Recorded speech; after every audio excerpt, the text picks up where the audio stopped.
Very much for joining us here today for the World Horse Welfare's annual conference. I'm Caroline Noakes, normally Deputy Speaker of the House of Commons, so please be assured I shall keep you in order today. But I'm not here in that capacity today. I'm here as a lifelong horse owner and lover, a former Chief Executive of the National Pony Society, and most importantly, a proud trustee of World Horse Welfare. Before we begin, can I remind you all that this is a truly hybrid event with guests here in London at the Royal Geographical Society, but also hundreds of guests joining us virtually online. Welcome to you all, whether here in the room or tuning in across the UK and indeed around the world.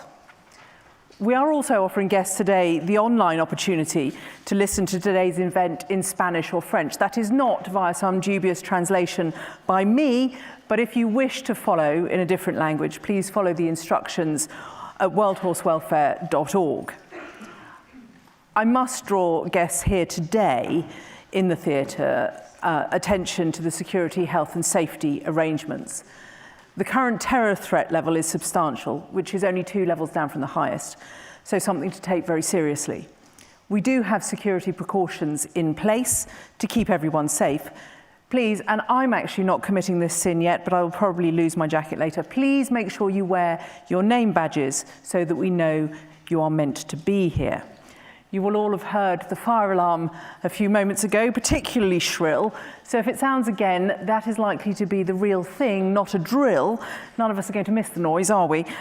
So please do leave the building. Every entrance and exit to the theatre is clearly marked. And once out of the theatre, guests should make their way to the nearest exit on street level. The fire meeting point is in front of the Royal Albert Hall. It's quite a large building, you won't miss it.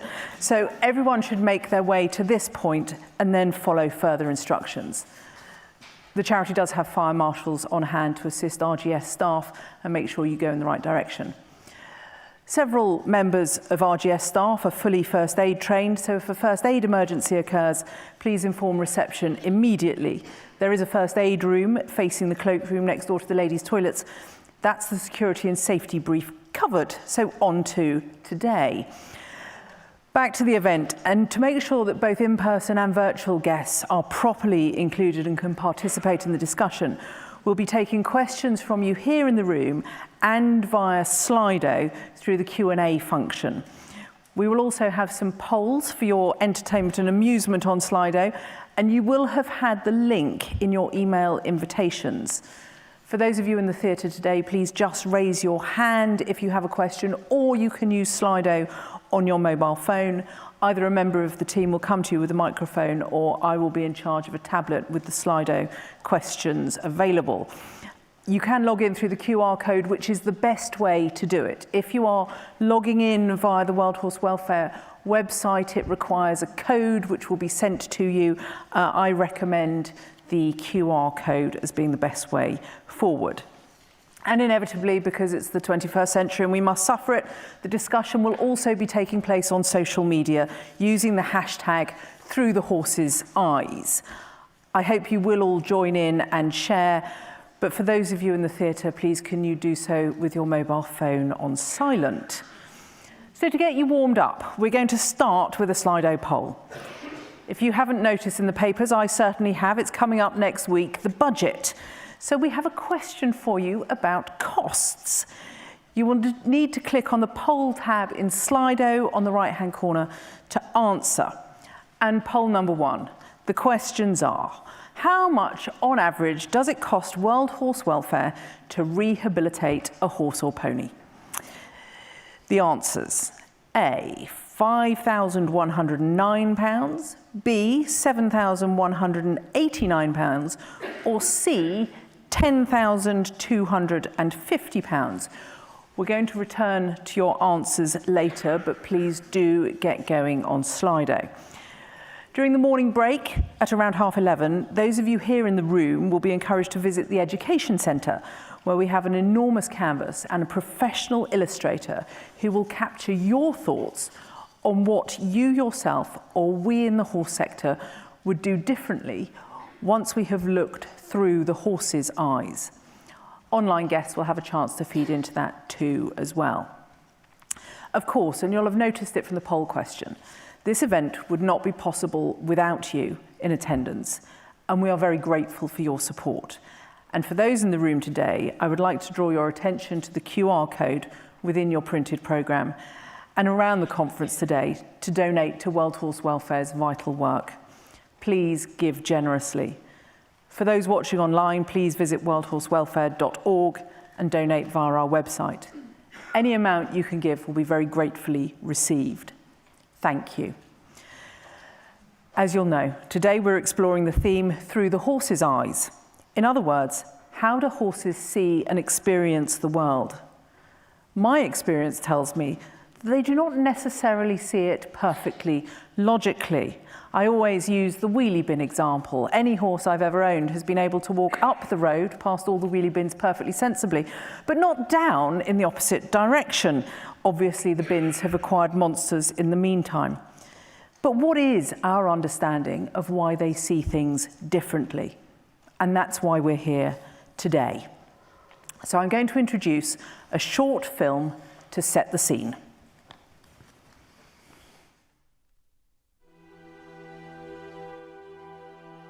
Horses are some of the most visible animals in human history.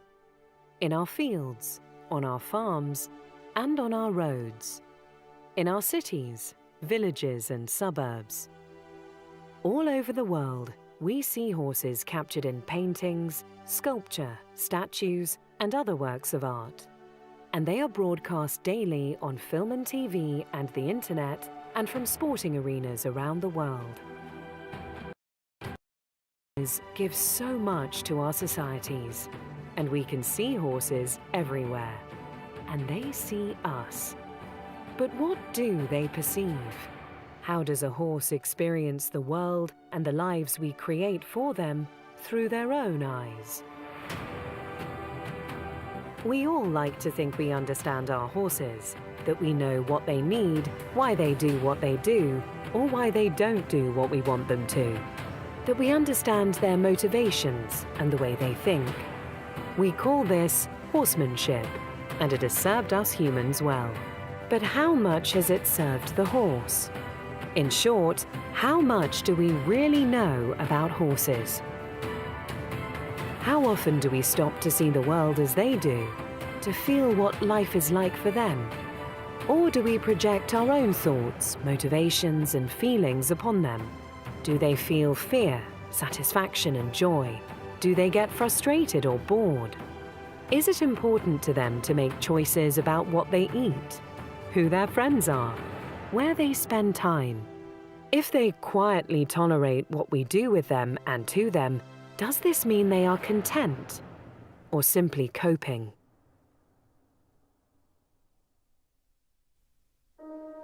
Do we truly know what makes our horses happy? Do we even know whether they can feel happiness in the same way we do? Can they be depressed? For an animal who has evolved to roam almost 20 miles per day in search of forage, is it a relief for them to spend time standing alone in a dry stable with food provided at regular intervals, or a source of stress? Do they want to win? Does winning make them proud or arrogant? Are they lazy or naughty or spiteful or jealous? Horses are deeply social animals, which makes them so good at forming relationships with us. Do our relationships with horses, or their relationships with other species, replace their need to socialize with other horses? Is seeing other horses in the next stable or field enough to fulfill them? Do they think about the future? Do they harbor grudges? Do they even have the capacity to think or feel this way? Our knowledge of horses and what they need as a species has expanded exponentially over the past decade, leading many of us to question what we thought we knew about them. This raises further questions about how we care for them, how we train them and what we ask of them, and how we interpret their behavior towards us. As fellow mammals, as a social species, in many ways, they are quite similar to us humans. And like humans, each horse is an individual, the product of their personality and experience. but in many ways they are quite different. But how different? Today, we invite you to join us, to look again, to see differently, and to understand life as they live it. Welcome to World Horse Welfare's Annual Conference 2025, Through the Horse's Eyes.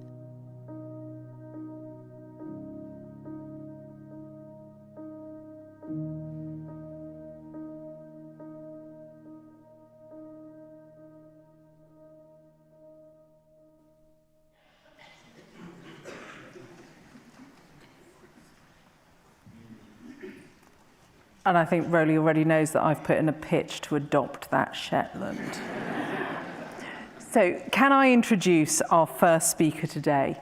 I would like to say how very grateful World Horse Welfare is to our generous conference sponsor, the Sir Peter O'Sullivan Charitable Trust, for continuing to help make this event possible, as well as the Horse Race Betting Levy Board and Agria. And today, we are privileged to have a representative of our conference sponsor, Trustee of the Sir Peter O'Sullivan Charitable Trust, Nigel Payne, MBE, to open our event. Thank you, Nigel.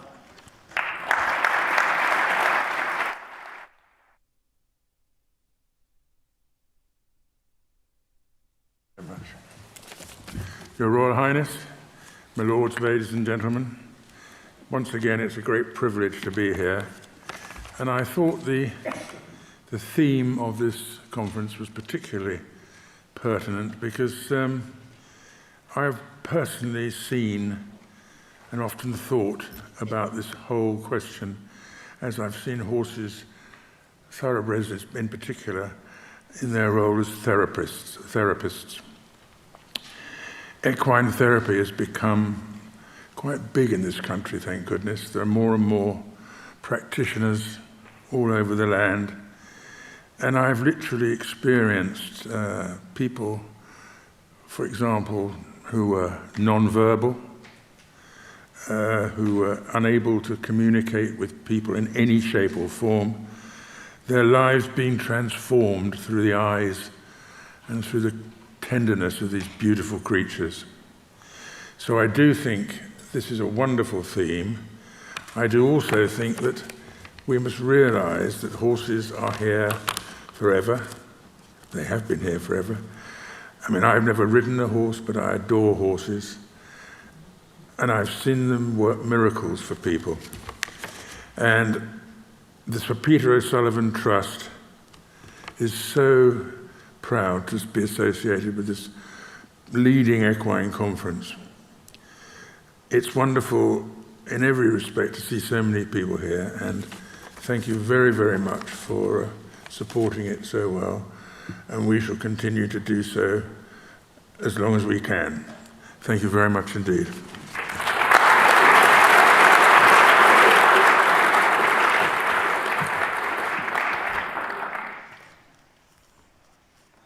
Thank you very much, Nigel, and indeed for the continued support of the Peter O'Sullivan Trust.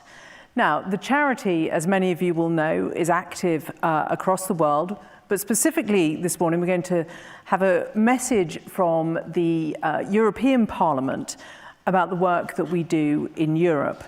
We have a message by video from the co-chair of the European Parliament's Horse Group, Belgian MEP Hilde Woutmans, who can't be with us today, but has sent us the following message.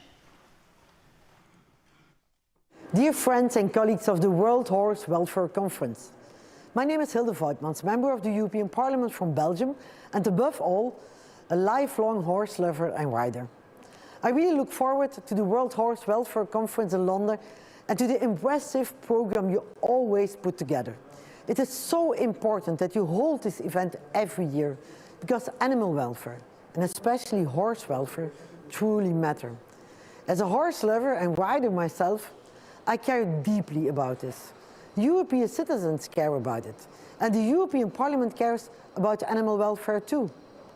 Unfortunately, I cannot be with you in person today, but in my heart, I'm there with you in the beautiful London. I can assure you that, together with my co-president, Nina Carberry, and our colleagues in the European Parliament Horse Group, we will continue working on the key legislative files that affect your daily life, from taxation and antibiotics to transport rules and the role of horses in agriculture and environment. We will always listen to you, the sector, to make sure that our policies reflect reality and protect the animals we love. I wish you a very good and inspiring conference, and please share your conclusions with us. Thank you very much and good luck.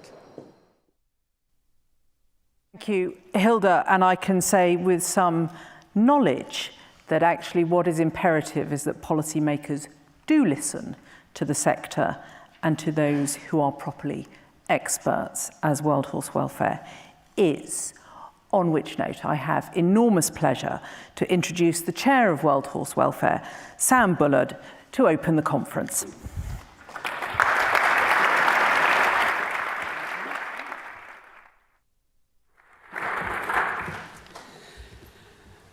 Your Royal Highness, patrons, ladies and gentlemen, welcome to this year's conference, which, as you've heard, we look at life through the eyes of our horses.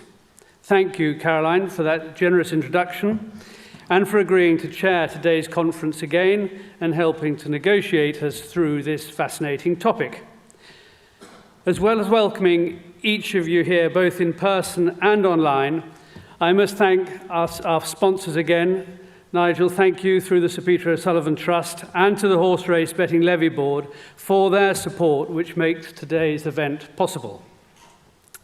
Before we get the day moving, let's have the result of that first question, which I would like to share with you. The question was, how much does it cost World Horse Welfare to rehabilitate a horse? There were answers for each one of the questions, but the correct answer was answer B. It now costs us an average of £7,000 to rehabilitate a horse, as the short film that we're going to see now will explain.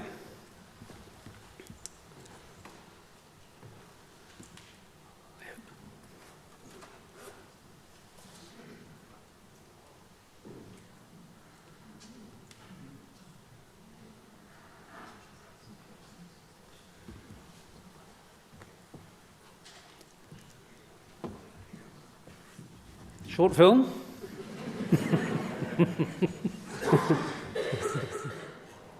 Yes, it really does cost us an average of £7,129 to rehabilitate a horse. But we are not your average yard, and these are not your average horses.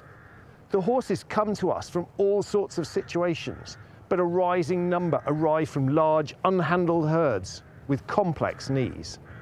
We invest time in building confidence. We correct issues associated with careless breeding and neglect, and we are more vulnerable than most to disease outbreaks, absorbing the costs of stringent biosecurity to protect both our own horses and the national herd, and we pay our staff fairly. Our recent strangles outbreak was a sharp reminder of this, bringing an added financial challenge, closing the farm and cutting off a vital source of income. Our standards don't shift according to a horse's financial worth.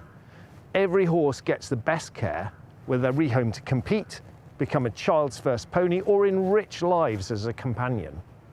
For us, responsible horse care isn't about the financial value of a horse, it's about their intrinsic value, because every horse matters.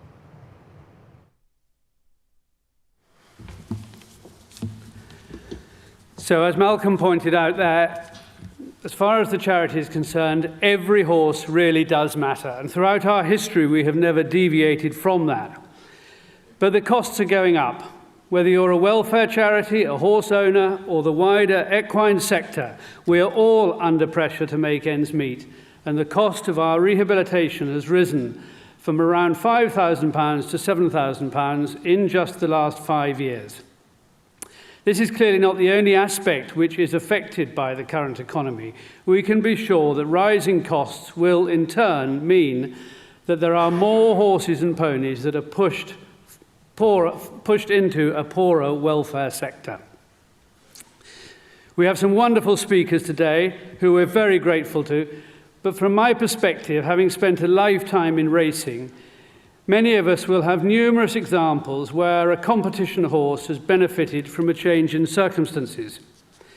Maybe it's a new location. Frequently it's a different routine. Maybe it's a different rider or a different trainer, or even a different stable. There is a wonderful story, true story, about the great Frankel, who, when he arrived at Warren Place, was put in the garage out the back as a 2-year-old. Stardom beckoned, and at the end of his 2-year-old career, the late Sir Henry Cecil put him up to the front yard in the prime box next door to the house in the yard. Frankel would not settle there, he did not relax, and the staff at Warren Place realized this wasn't working and he wanted to go back to the garage. He went back to the garage and became the champion he was. So perhaps our challenge at the outset of the day is to recognize these messages earlier in order to achieve a happier and probably more effective horse sooner in its career. So thank you very much for attending. It's going to be a fascinating discussion, and I hope you all enjoy the day.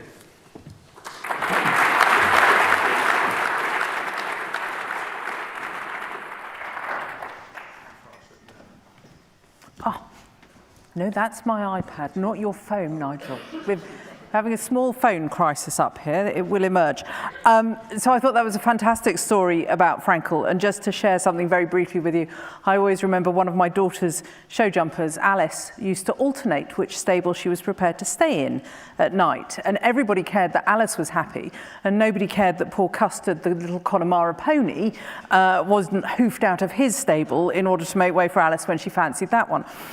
So I thought that was a fascinating first poll, that the costs, 49% of you estimated, were higher than they are now. World Horse Welfare provides the very best possible care and clearly is doing so under a very tightly controlled budget, but stark that it has increased so much over the past 5 years. We have another poll for you, so back to your Slido and click the poll tab to test your knowledge. That what is the single most important consideration when assessing a horse's welfare? A, their overall health. B, the environment they live in. C, their diet. Or D, their perspective and experiences. Whilst you're busy casting your votes, I would like to welcome our next speaker this morning, World Horse Welfare's Chief Executive, Roly Hours, who will start to explore today's theme in a little more detail.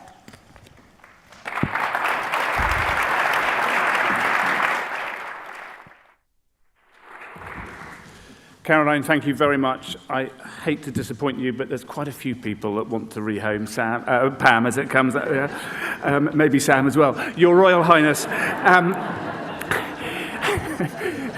That started well. Dear guests, thank you for joining us today, where World Horse Welfare seeks to bring together all parts of the world, of the equine world, in the UK and globally, to inspire us to put the horse at the centre of how we think, care, act, ride and legislate. We have been holding our annual conference for almost 30 years, and today we are joined by nearly 1,000 people, both here in London and online around the world. I'm delighted that you have joined us to consider what the life looks like through the horse's eyes. We chose this theme because understanding this, putting the horse's experience at the centre of our thinking, quite simply, is the most powerful way to improve horses' lives. However, this is easier said than done. As a charity seeking to influence policy and practice globally, so often in our conversations when we mention horse welfare, people usually default to health and safety, what is done to protect horses and provide for them. This is clearly really important. A horse cannot have good welfare if they have poor health. But there is so much more to welfare. It's about what a horse wants, what a horse needs as a living, thinking animal to feel good in themselves. But before we try to understand horses, we first need to understand ourselves. We have evolved to live in shelters, wear clothes, use language to communicate, use fire, make the most of the resources around us, hunt prey, have strong social relationships, and work together to achieve the goal. Biologically, we are the same as our ancestors from thousands of years ago, but we have used our skills to change the world to suit us. What most of us now want is a warm home, food on demand, and to get the biggest return for the smallest investment. And for many of us here today, we want to fit horses into our busy lives in a way that is efficient and convenient for us. So when we look at the lives we give our horses, we often see them through the prism of what we want, what we need in terms of control of a resource, as well as efficiency and convenience for us, and our motivations towards a goal. We domesticated horses for a reason, many reasons in fact, and these have evolved in glorious variety. Horses, on the other hand, have evolved to roam great distances in all weathers, use their minds and bodies to get most from the available resources, communicate through body language, create rich social relationships, move in herds and forage for most of the day on the variety of plants, while spotting predators with almost panoramic vision, with strong instincts to escape from danger. While we will never truly know what it is like to be a horse, we can look at how closely the lives we create for them reflect the way that they have evolved. Domestication has tinkered around the edges, but it's not changed what makes a horse, or what they need to thrive. When I was growing up, as you can see, I've changed a bit. My pony lived in a modest-sized stable with turnout in paddock for part of the day with a few other horses. They always had access to water and were fed hay at regular times, little and often, and we keep them out of the worst of the elements. We would regularly transport them to Pony Club and other local competitions for a few hours and load them back on the vehicle and drive home to the stable, and so on and so on. I thought I was providing them with a good life. Looking back, I now ask myself a simple question: how much of their basic needs as horses were truly being met? These are the questions now being asked when we talk about animal welfare, and today, science has a framework through which we can assess it, the 5 domains. This includes the usual basics of health, nutrition, and environment. These all have a very strong bearing on how a horse feels and functions. But the 5 domains also puts a huge focus on behavioral interactions. Interactions with their environment, with other horses, and with other species, including us. The quality of the experience provided in these 4 functional domains determines the 5th domain, which is the overall determinant of whether a horse has good or bad welfare, their mental state. Because welfare is both physical and mental, which also means emotional. As people, we talk about human welfare in the same way. You can be healthy, well-fed, and even live in a nice environment, but if your mental welfare is not good, you are not enjoying life. And we hear so often with our own well-being that social relationships and time in nature are so important. We are a deeply social species, as are horses, which is why we can build such strong relationships with them. That is the horse world's superpower. But to use that superpower well, we need to look closely at how our horses think and feel, what they need, what they are capable of, what they are not capable of, and what is important to them rather than what is important to us. And our first speaker, Professor Janne Winter Christensen, will open today's discussion by taking us into that world. Equally, we need to be mindful that for an animal without a voice, lack of protest does not mean lack of feeling. That negative feelings can burn their way into the body, showing only the slightest signs, but with enduring effects, as Dr. Saeed Bukhari will highlight with his latest research. We also need to appreciate just how much we, as social species, can bring to the lives of horses and they to us when we work to be laser-focused on their feelings, needs, and behaviours, and how this is what ultimately allows us to achieve any goal we have with them, as Pippa Funnell will share in her own personal story shortly. This is the horse-human relationship, and for us, that should be the most valuable asset in the world. Of course, our relationships may differ across landscapes, societies, and cultures, but horses' needs remain the same. So deepening our understanding of them, and so our relationships with them, can lead us all to do what is truly best for our horses. The science and experience that will be shared with us today gives us a great opportunity to reflect individually and as a community and put knowledge into action. And whilst I certainly do not want to preempt what will be discussed today, I do want to emphasise what we now know to be the most important building blocks of a good life for our horses. You'll hear today just why the 3 F's of friends, freedom and forage matters so much. How providing these provides strong foundations and produces strong, resilient horses who are happier, train better and perform better. So giving all horses the 3 F's all the time, quite simply, is a no-brainer.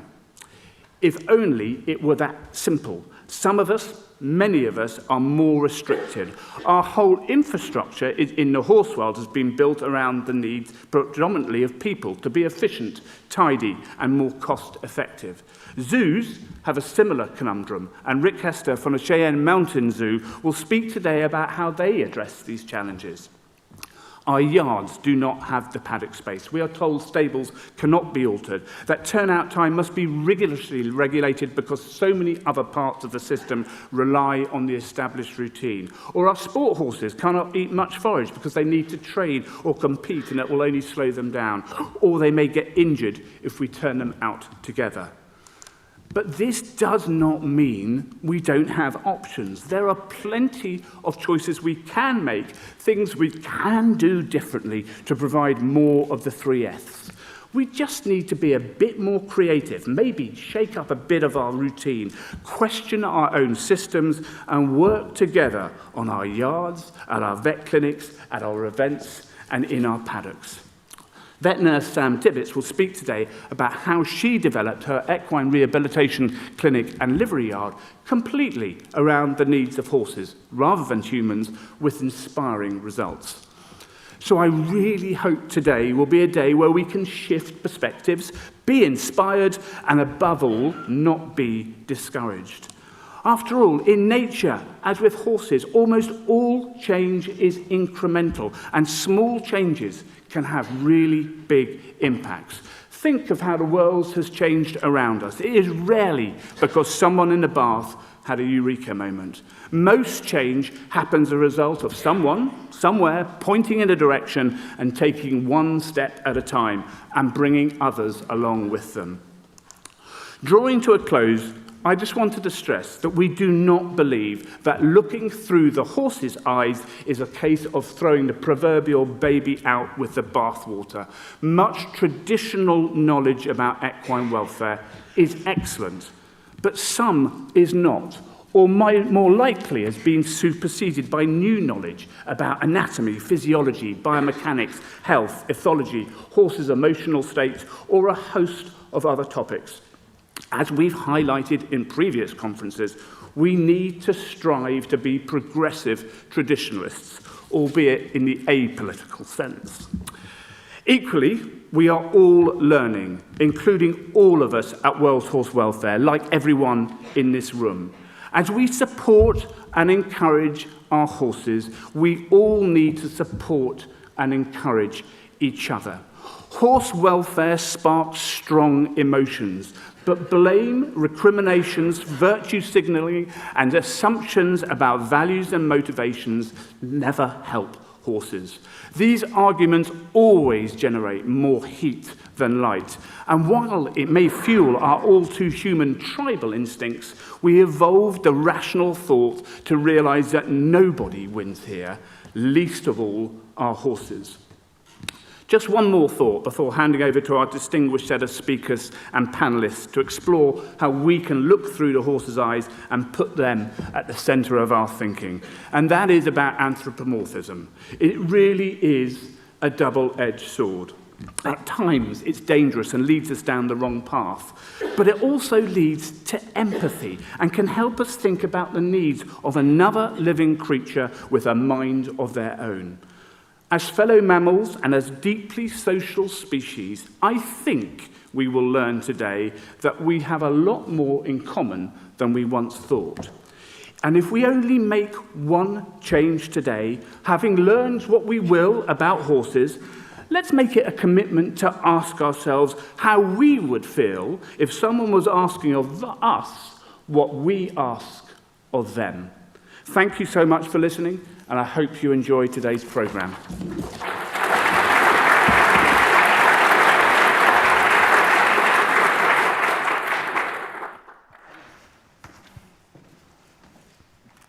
Just a quick message of reassurance. Rowley described humans as a deeply social species. I'm not planning on taking Sam home with me this afternoon.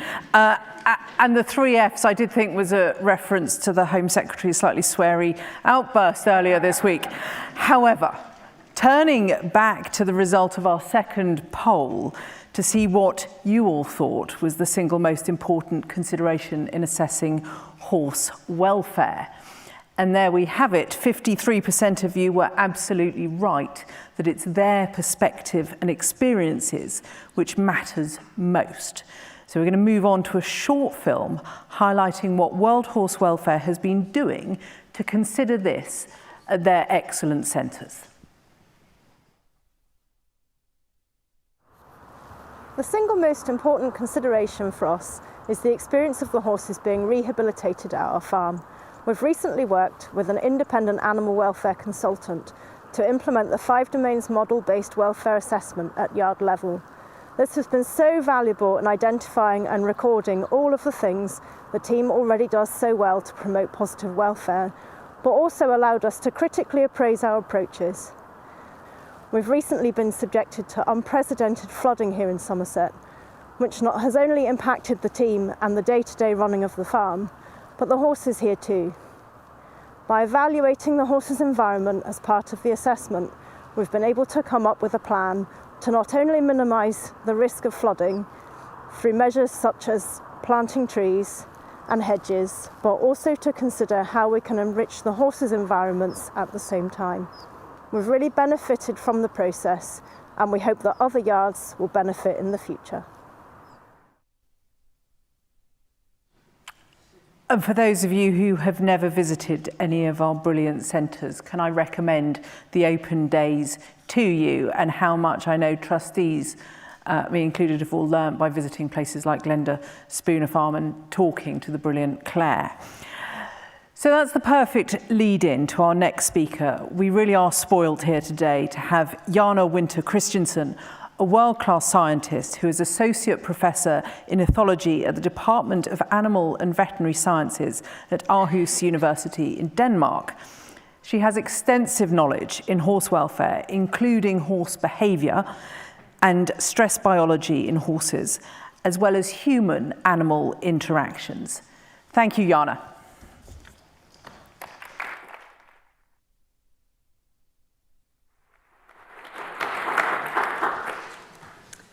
Well, thank you very much for the introduction, and thank you for the invitation to speak here today. I would like today to tell you 5 facts that I believe our horses would like us to know and remember. But before I do that, I want to talk a little bit about brains. Because when I was young and started horse riding a few years ago, I was told that the horse's brain was only the size of a walnut. And here my hand holding a walnut. Here my hand holding a horse brain for comparison. And apart from the color, you can see there's not so much similarity. And in fact, the horse brain contains many of the same structures as our human brain. And that leads me to the first fact. Because horses are sentient beings and they have emotions, just like us. For example, horses experience fear. And I think most of us know what that looks like. And when horses experience fear, it's the same part of the brain that becomes activated. It's the same physiological and behavioral responses as we experience when we experience fear. Horses can also feel pain. And again, there are similarities in pain perception across all mammalian species, including humans. So when horses have a wound or an injury, we have no reason to believe that it's not painful for the horse, even though they may not express it in the same way as we would express our pain, because as prey animals, horses are likely to suppress their signs of pain. Horses can also feel joy. They can feel satisfaction. So, for example, when their behavioral needs are met, like Rolly just talked about, they'll show these signs of satisfaction. But they can also become frustrated when behavioral needs are not met, or when they are exposed to high mental or physical loads that they cannot cope with. Some studies have also shown that horses may even be in a state of depression. So this can be characterized by unresponsiveness, or horses that appear to be shut down or withdrawn. Horses can also become confused, for example, when they're exposed to opposing signals from a rider or handler. And horses can also be curious. So just like in humans, where links have been shown between curiosity and learning, because the more curious people are, the better learning performance they also tend to have. And we found exactly the same in horses in recent studies. So horses that are curious towards novel objects also appear to be better learners in very different kinds of learning tasks. We also found that curious foals also are curious adult horses, and we know that the mother has a large effect on the behavioral development of foals. So mares that express curiosity towards novel objects will likely pass this curiosity on to their foals. Fact number 2, horses need to move and forage. We all pretty much know that. And as Rolly just talked about, unfortunately, this knowledge is not always evident in our modern husbandry systems. So if we look at this graph, it shows the average time budget of horses that are kept in different environments. So if you look to the left, this is the average time budget of horses that are kept in a natural environment. And as you can see, the horses spend a lot of their time foraging and eating. That's the greenest part of the bar. They also spend some time standing and stand resting, like you see on the photo. They spend some time lying, and they spend some time doing other behaviors, such as social behaviors. If we keep horses in groups with free access to social contact to other horses and free access to forage, they show pretty much the same 24-hour time budget. So as long as these conditions are met, we'll see the same distribution of their behaviors. However, if we move to the right, to the bar here on the right, this is for horses that are kept in single stables and fed mainly with concentrates. And as you can see, their time budget has changed dramatically, and they spend a lot more time just standing. And it's likely during this time that horses develop abnormal behavior and stereotypies. There are recent studies showing that horses forage on a variety of items when they have the opportunity. So this, for example, has been documented in horses that live in natural areas and included in biodiversity conservation projects. So even when grass is abundant, horses will forage on very many different items. This is likely an adaptive behavior, because when grass is no longer abundant, then the horses will know what to forage on. And it also gives them opportunity to have different tastes and smells and textures. So this variable foraging is very likely related to improved welfare because expression of an adaptive behavior is linked to positive mental experiences. This video here is from some recent observations I've done on feral horses, and it's Koenig stallions feeding on acorns. And when I was young, I was told that horses will die if they eat acorns. And so the first time I saw this, I thought, oh dear, there will be no horses left to observe when I come back here. However, the horses are still there. And of course, there can be different toxicity levels of acorns.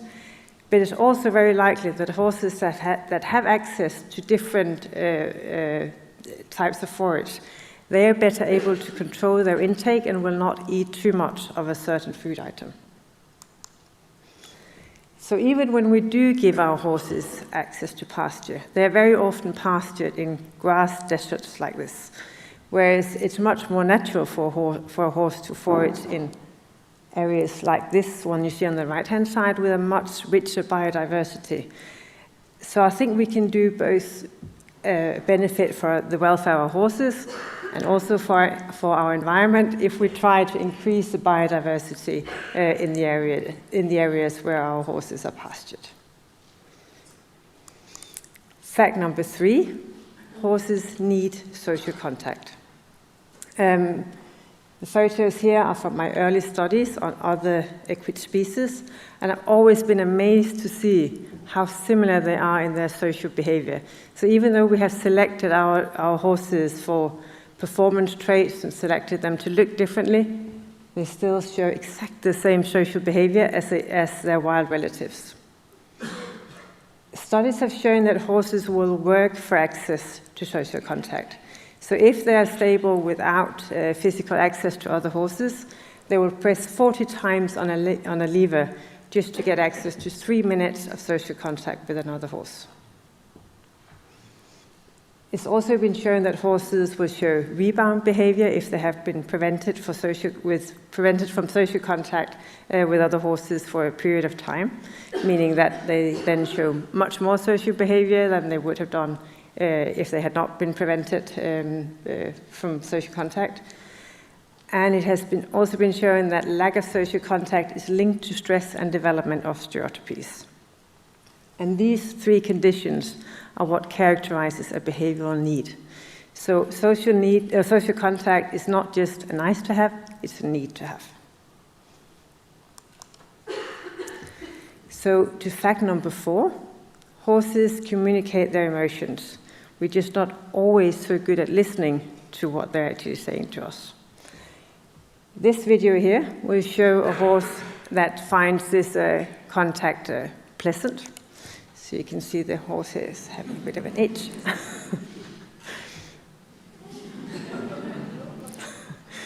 So this horse is communicating that it finds this interaction pleasant. However, there can also be conditions where horses communicate that maybe they find the situation not so pleasant.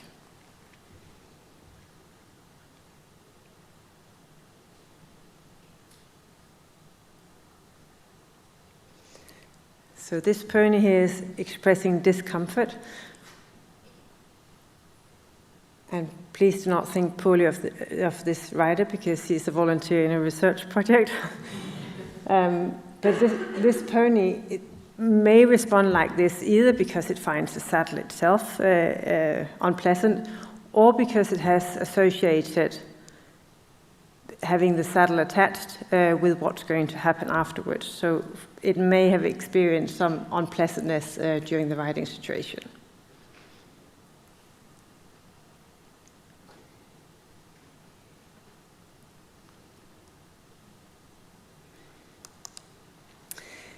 Also, when we ride horses, sometimes they express their emotions clearly. So, for example, if a horse gets frightened and it spooks or shies. It could also be tail swishing, which is also easy to see, which may be a response to discomfort from the rider's spurs or to opposing signals. But there's also research now going on to look at the more subtle behavioral expressions that horses show. So, for example, the pain face, which can also sometimes be seen in riding horses. There's also research now looking more into the oral behavior of horses. And we recently found in a small study on dressage horses and also in a larger study on Icelandic horses that there is a link between the frequency of mouth opening and the presence of oral lesions. So these are examples of oral lesions, and we find that the horses with oral lesions tend to open their mouth at a higher frequency compared to horses without oral lesions. And this leads me then to the last fact, fact number 5. Horses do not plan ahead. So thinking back to the brain slide, we should not underestimate horses, but we should also not overestimate their mental capabilities, because this can have significant welfare consequences.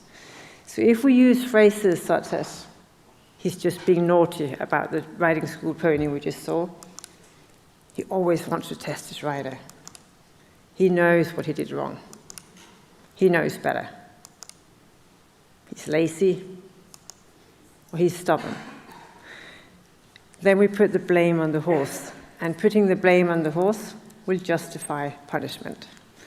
We should never blame the horses for unwanted behavior, because even though there are similarities in our brain, there are also areas that are not similar to the human brain, and horses are not capable of making detailed plans ahead. So with this, I'd just sum up on my 5 facts. Horses are sentient beings, they have emotions. Horses need to move and forage, we know that, but it's not always reflected in our husbandry system, so this is something we can work towards. Horses need social contact, it's not just nice to have, it's a need to have. Horses communicate their emotions, but we need to become much better at understanding their emotions and understanding the behaviors that they're trying to show us. And horses do not plan ahead, and therefore we should never blame a horse for poor behavior. So that was all. Thank you very much.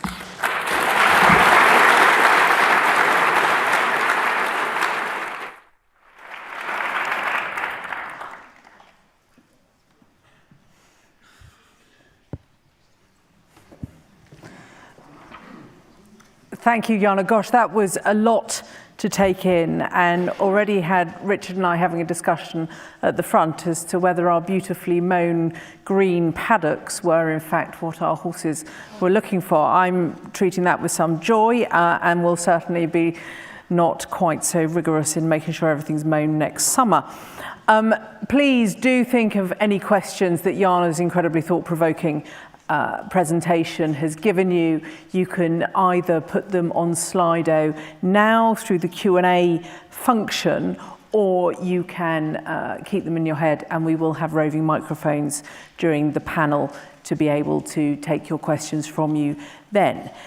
Now we have another Slido poll for the audience, poll number 3. How do working horses benefit from World Horse Welfare's international programme? A, do they experience better hoof care and fewer harness-related injuries? B, do they benefit from a wide range of lasting improvements to their health and overall welfare? Or C, are they supported through advocacy efforts such as campaigns, petitions, and public demonstrations? Now, we'll be able to see how you answer that one later, but first on to our next speaker. We are delighted to welcome Dr. Saad Bukhari, a distinguished veterinary scientist who is currently a postdoctoral fellow in the Department of Veterinary Clinical Sciences at the Jockey Club College of Veterinary Medicine and Life Sciences in Hong Kong. He is joining us virtually today. Dr. Saad is studying the measurement of emotions of the world's tens of millions working donkeys and mules, who outnumber the global population of sport and leisure horses on the planet by 2 to 1. Dr. Saad. Hi everyone. My name is Saad Bukhari. I'm basically a veterinarian from Pakistan. Currently, I'm working as a postdoctoral fellow in animal welfare and data science at the Department of Veterinary Clinical Sciences, City University of Hong Kong. Here, I will be presenting parts of my PhD research on welfare of working donkeys.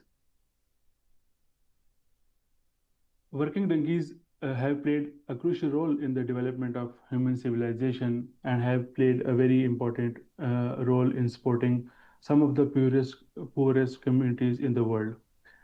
They are being used for the transportation of bricks, cement, sand in the construction industry.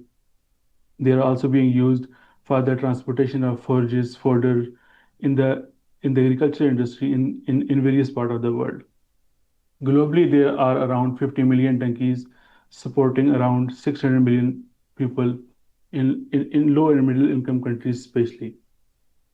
Working donkeys may not look that important in the developed countries because their power is superseded by machinery in many developed countries. However, they remain as relevant as technology in many parts of the world. As for a small holding farmers in a underdeveloped country, for him maintaining a modern technology for tracking and transportation, for example, a tractor is not cost effective. So what these small holding farmers do, they keep a donkey. What donkey do? He do all the small work of the farm and eat whatever the leftover of other animals. So it's a very cost effective. So this is the reason that why people keep donkeys in low and middle income countries.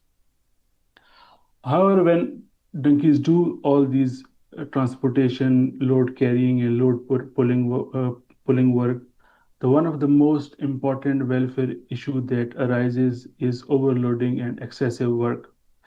This overloading and excessive work leads to many important welfare issues, including sprain, back sores, wound, fractures, and other irreparable injuries to these donkeys.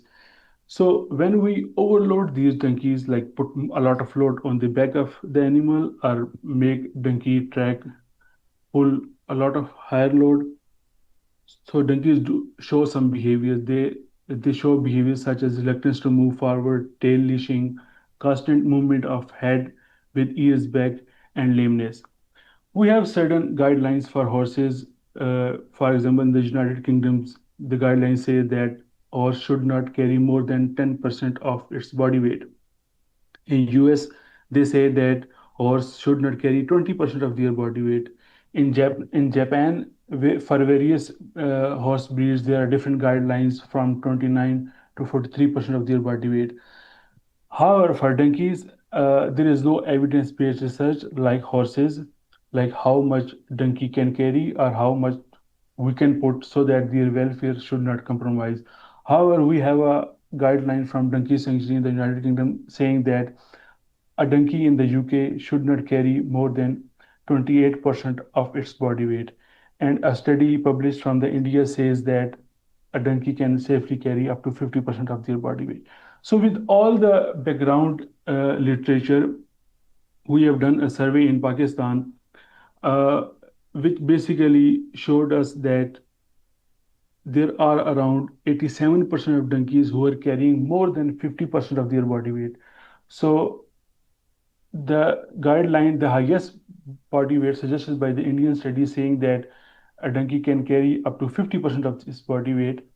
In our study, we have seen that there were around 87% of donkeys who were carrying more than 50% of their body weight, and there were around 25% donkeys in our study. 25% of 332 donkeys that we studied in our research were carrying 90% of more than 90% of their body weight, and we have found many donkeys who were carrying more than their own body weight, like double of their own body weight, 200% of body weight ratio. So if for example my weight is like 80 kg, if I suppose someone put like 160 kg on my back, so how I will feel. So this is how stressful and welfare issue for the donkeys. So with this question in our mind that what donkey owners are doing, like they're putting a lot of weight on the back of their donkeys, why they are doing this, what they are doing, why they are doing. So we went back to the donkey owners. We asked some questions in another survey. We asked them whether they are giving feed to the animal during the working day or not, whether they give water to drink to their animal during the working day or not, whether their donkeys have injuries or not, and whether they are using padding under the saddle before loading them with bricks or not. And after asking these 4 or 5 basic welfare questions, we ask them whether they think their donkey feel pain or not, and whether they think their donkey have emotions or not, and whether they will follow guidelines in future if someone tell them, please don't do this, or please do this. So when we analyzed this data, we found two distinct cluster of humans, owners of donkeys. We named them as a positive cluster and negative cluster. So one cluster of owners were doing what they were doing, all the positive things like giving food to the donkey, giving water to the donkey. Their donkeys had less injuries. They were using padding under the saddle before loading their donkeys. So all these positive things were also associated in these owners who were saying that yes, the animal do feel pain, the animal do have emotion, and they were willing to follow the guidelines. So with this study, we found that if an owner is well educated on animal emotion and welfare, and an owner have a education or feeling that their animals do have pain and their animals do feel emotions, so they do positive things. So for positive things means they give feed on time, they give water on time, their donkey didn't have any injuries, they were using padding under the saddle, they were not beating their donkeys. So this study suggests that animal welfare can greatly be improved by improving the education of owners. So with this thing in our mind that having education of animal emotion and pain improves the welfare of donkeys, we further investigated how to measure donkey emotions. So because there were no such study which can tell us like few variables, few characteristics at how we can measure the emotion of donkeys. So what we have done that in our experiment, we have induced positive and negative emotions, of course, non-invasively, and the study were approved by ethics committee of our university here in Hong Kong. So what to induce the positive emotions, we gave some good quality food to the donkey, and to induce some negative emotions, we made donkey to hear some odd sounds that donkey have listened for the first time. We suppose that it will induce some negative emotions. So while we were inducing positive and negative emotions, we were measuring the spontaneous blink rate of the donkey with the help of GoPro camera. We were measuring the eye temperature of the donkey with the help of thermography, and we were measuring the heart rate variability with the help of polar equine sensors. Actually, we were measuring the ECGs of the heart of the donkey. So what this study told us that the blink rate of the donkeys was higher with positive emotions and negative with the blink rate was higher with the positive treatment with showing the positive emotion, and the blink rate was lower with negative treatment having negative emotions. Similarly, change in eye temperature was higher during the negative treatment, and change in eye temperature was lower during the positive treatment. So what we have seen that how the spontaneous blink rate, eye temperature, and heart rate variability (ECG) of the donkey responded. They responded similarly to horses in previous study. So all these variables were studied in horses, dogs, goats, and cattle. So donkeys showed a similar behavior to horses, dogs, goats, and cattle. So this study actually challenges the notion that donkeys are stoic, they'll feel less pain than other animals like horses or goats or dogs, or they have some sort of more resilience to pain. So this is not the case. So this study challenges these thoughts. So we think that donkeys show different type of behaviors, but they have similar emotions as horses, as goats, as dogs, and they need similar treatment. We further investigated heart rate variability in relation to spontaneous blink rate and positive treatment, as higher heart rate variability was associated with positive emotions in horses and goats and dogs in previous studies. So what we have seen that heart rate variability responded similar to goats, horses, and cattle as they did in our study in donkeys. So this was the case with acute positive emotions, acute negative emotions. So what about the chronic stress and chronic negative treatment? So what we have done, we took hair samples of the donkeys, and we measured the hair cortisol level.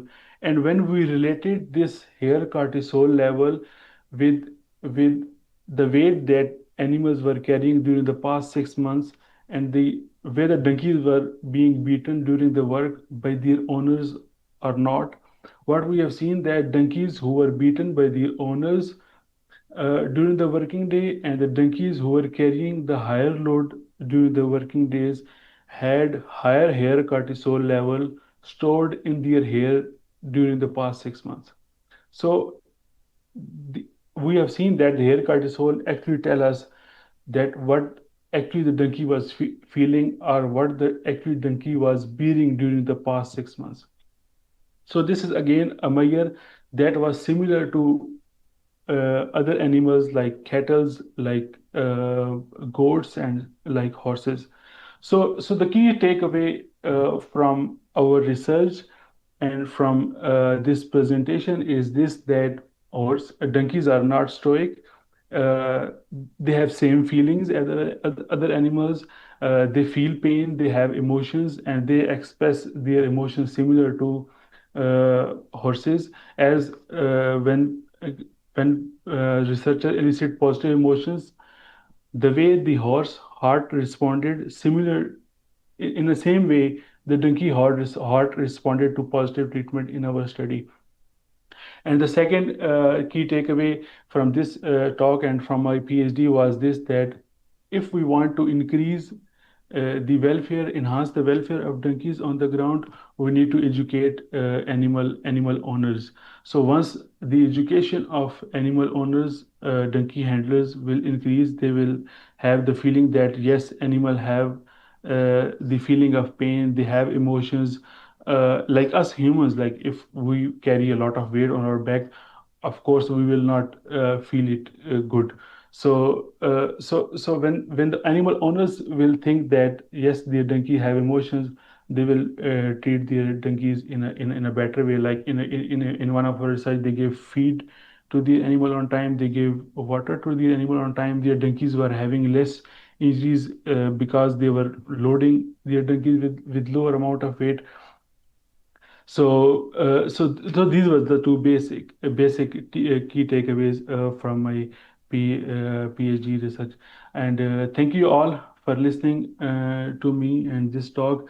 I thank all the working donkey owners and working donkeys for participating in my PhD research. I thank my supervisors, and I thank the City University of Hong Kong and the Department of Veterinary Clinical Sciences for funding all of my PhD research. Thank you so much. Bye-bye.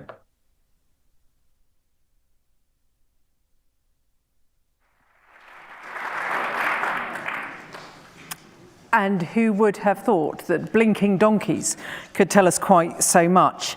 I do hope that Dr. Saad doesn't start chasing all of us around for a hair sample to find out what our cortisol levels are. But thank you very much, Dr. Saad. It's great to see the actual science behind this and to learn that when you have the scientific facts, you can use them both to understand that donkeys are incredibly good at hiding their feelings and not as stoic as we all assume that they are. They're not immune from pain or distress in just the same way that our horses are not immune from pain and distress. And of course, an important factor in understanding how we can change the attitudes and behaviours of humans is by making sure that we convey to them the science that people like Dr. Sard have researched so carefully. I'm sure there will be lots of questions on that during the panel later. But before I introduce the final speaker of the morning, we have the results of our third poll. How do working horses benefit from World Horse Welfare's international programme? Well, there you have it. 80% of you got the correct answer, that they benefit from a wide range of lasting improvements to their health and overall welfare, as we are about to explain in the next video. Can I say it is incredibly gratifying to see that 80% of you got that one correct. A huge congratulations. I think you've got all of the Slido polls right so far, other than the budgetary one. That's because we all know it's damn expensive. So on to the next video, please. So the international programme has many different ways of helping the horse, from the saddlery and farriery workshops, which is about preventative care, reducing the amount of wounds and foot lesions. We also help influence at government level, trying to change policy from a horse's perspective. This is going to help with regulation that's protecting them. We then have school education programs, which help to educate children about the sentience of horses, and this hopefully will have a knock-on effect in the family and in the community. There's a very much a holistic view when it comes to internationally helping the horses. We have community-based advisors, and we hope to make the projects as sustainable as possible. So if the projects were to withdraw from the communities, there's still the ability to continue with the education and the equid welfare that we've installed. Before I introduce the final speaker of the morning, can I just remind everybody, we've got the panel coming up later. My only job today was to keep everything running to time, and I'm having a moment of self-congratulations because we're actually ahead of time, which means that there will be more time for the panel, and it would be very embarrassing for me, personally, if I don't have enough questions. So please get going on Slido, think of your questions, because we will have about 20 minutes for the panel instead of only 15. I'm very pleased to introduce our final speaker in this session, who actually, as it says here, needs no introduction, so I could just walk off the stage.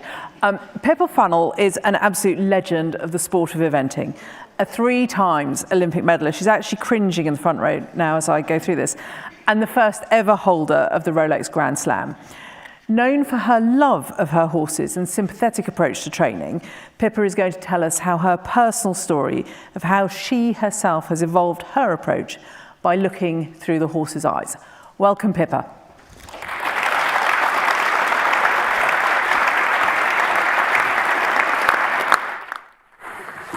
That was a relief to hear that we're ahead of time, because I have been known to waffle on. Good morning, Your Royal Highness, Lords, ladies and gentlemen.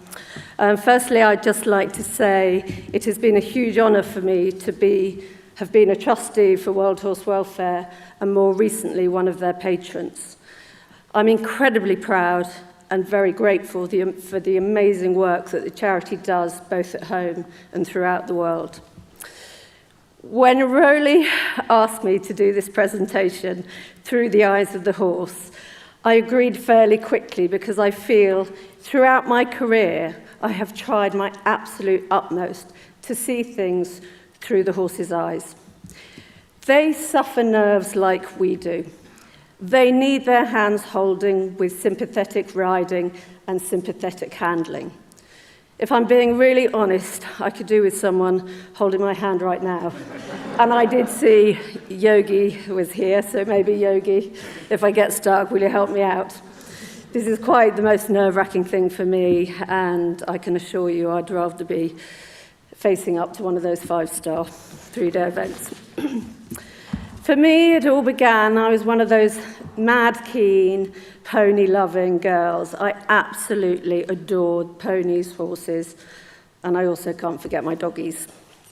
My first pony came from my godfather, the late Raymond Brooks Ward, after his boys had grown out of him. Pepsi was a little scruffy black pony. We didn't have any land or stables at home, so he lived at some friend's house all year round in the field with their ponies. I used to dream in those days that one day I would have a clipped-out horse, as I used to get my welly boots stuck in the mud and scraping inches of mud off him before I rode him all through the winter. My second pony came through via Ruth McMullen, who was a great, great friend of my mother. Flighty was a 4-year-old, so right from a young age, I had to learn how to get into the pony's mind. He tried any opportunity to buck me off, and I would have said he was a naughty pony, but I mustn't say that now. I had to learn stickability, and I realised he was far less likely to buck when I rode him forward. And that's advice that we give to our riders now on young, fresh horses that come out a bit jolly each day, especially through the winter months. I had much fun with Flighty, doing all the pony club activities with the Airage Pony Club. My next pony was a 5-year-old, Jeremy Fisher, again from Ruth McMullen. I learnt from him that ponies come in all shapes and sizes, and that natural conformation can either make life easier for them or more difficult. He had a very ewe neck. If Tristan, my co-host, my horse-curious co-host for Talk Horse was here now, he'd be asking me, what's a ewe neck? And I'd basically be telling him that it's basically the neck's being put on upside down. I naturally was very competitive as a kid growing up, but I never seemed to be able to compete with my friends in the jumping classes or the gymkhana events because my ponies were young. So I found the classes I could be competitive in were the best rider classes. So I always made myself sit up tall and ride as well as I could. And funnily enough, always in those classes, the ponies went better. And even to this day, I know my horses go better when I ride better. The other classes I really wanted to win were the best turned out classes. So I was lucky. Mum taught me how to plait when I was very young, and I always took huge pride in how my ponies looked. And to this day, I'm exactly the same, that horses really do look very, very smart. After Jeremy, much to my father's dismay, I hadn't been put off riding. Ruth yet again came to the rescue, this time with the 5-year-old Sir Barnaby. She felt he would be a fun little horse for me to try and get on and progress through the pony club teams. Never in my wildest dreams would I imagine that Barnaby would have taken me through pony club, right up to my first badminton, my first Burley, and actually one of the highlights was winning at Gatcombe in the British Open Championships. Barnaby taught me that it's important to have mutual respect. By that in the early days, I mean, he had no respect for me. I was very intimidated by his size, and he tried to take advantage of me at every opportunity. Every time he saw anything out hacking, he would just spin around. I realised that if I kept him straight, I would be able to stop him from spinning round. And I had to do this because at some stage he was going to hurt himself and he was going to hurt me. So I had to learn that. So throughout my childhood, I really do think I learned so much from all these youngsters that I'd had. And those valuable lessons, I believe, have helped me throughout my career. At 16, I managed to persuade Mum and Dad to let me leave school. And from there, I went and spent 8 incredible years with Ruth McMullen. Ruth, if any of you don't know her, Ruth was a very well-known figure in the showing world. And in my mind, an absolute incredible horsewoman. I was so inspired by Ruth seeing how she handled the horses and how she would sit on them. And within minutes, she would get the horses just going beautifully. And it looked like she did nothing. And it was this time at Ruth that brings me to my first quote. And I use quotes, and I use them with a lot of the young riders I help and mentor. Work on your horse, and your horse will get better. Work on yourself, and all your horses will get better. How true I've found this over the years, that I think any issues I have with horses, I'll first of all be thinking, what am I doing wrong? How can I improve myself to help the horse? Another thing Ruth always used to say to us, 90% of a horse's problems are caused by the rider. Riders using conflicting aids, and we see that the whole time, that a rider might be jumping or riding on the flat, they're saying their horse or pony is strong, and you see they're driving with their seat, they've got a lot of leg, and they're saying stop with the hand, so the horses are thinking, well, what are you wanting? You're saying go with one set of A's, woe with the other, and that causes confusion, and that we see the whole time with conflicting aids. Riders losing their balance, and that was something that it was amazing that we learnt with Ruth. Regular lunge lessons and riding without stirrups. She always said, no pain, no gain. And it really did teach us to have that independent seat and helped us with our balance. And it's one thing to ride in balance when everything's going well, but it's another thing to be able to keep your balance when those horses spook. And if every time they spook, you lose your balance as a rider, you catch them in the mouth. That is a bad experience. So actually, horses don't just associate that monster or that plastic bag with fear. They associate that with a reaction from riders losing their balance. So it's something, time and time again, we're always saying, if you lose your balance backwards, be quick to follow with the hand. Riders not being self-disciplined, another thing. How easy is it to be actually self-disciplined? You know, if you want to be on a straight line, go on a straight line. If you want to do a 10-metre circle, do a 10-metre circle, not a 12-metre circle. By being self-disciplined as riders, we start to feel, and it makes us ride better. And also being consistent. If we work on transitions, let's work on them out hacking as well. Don't do them one day and not next. Riders not being patient. Another classic one. Everyone is in a hurry these days. And I cannot stress enough. Yes, every horse can be different and they all can progress differently. But absolutely, it is essential that we must be prepared to perfect the basics. Take time. Take time. You don't need to be a competitive rider to improve. Every one of us can improve ourselves in order to make it easier for our horses. Another of my favourite quotes.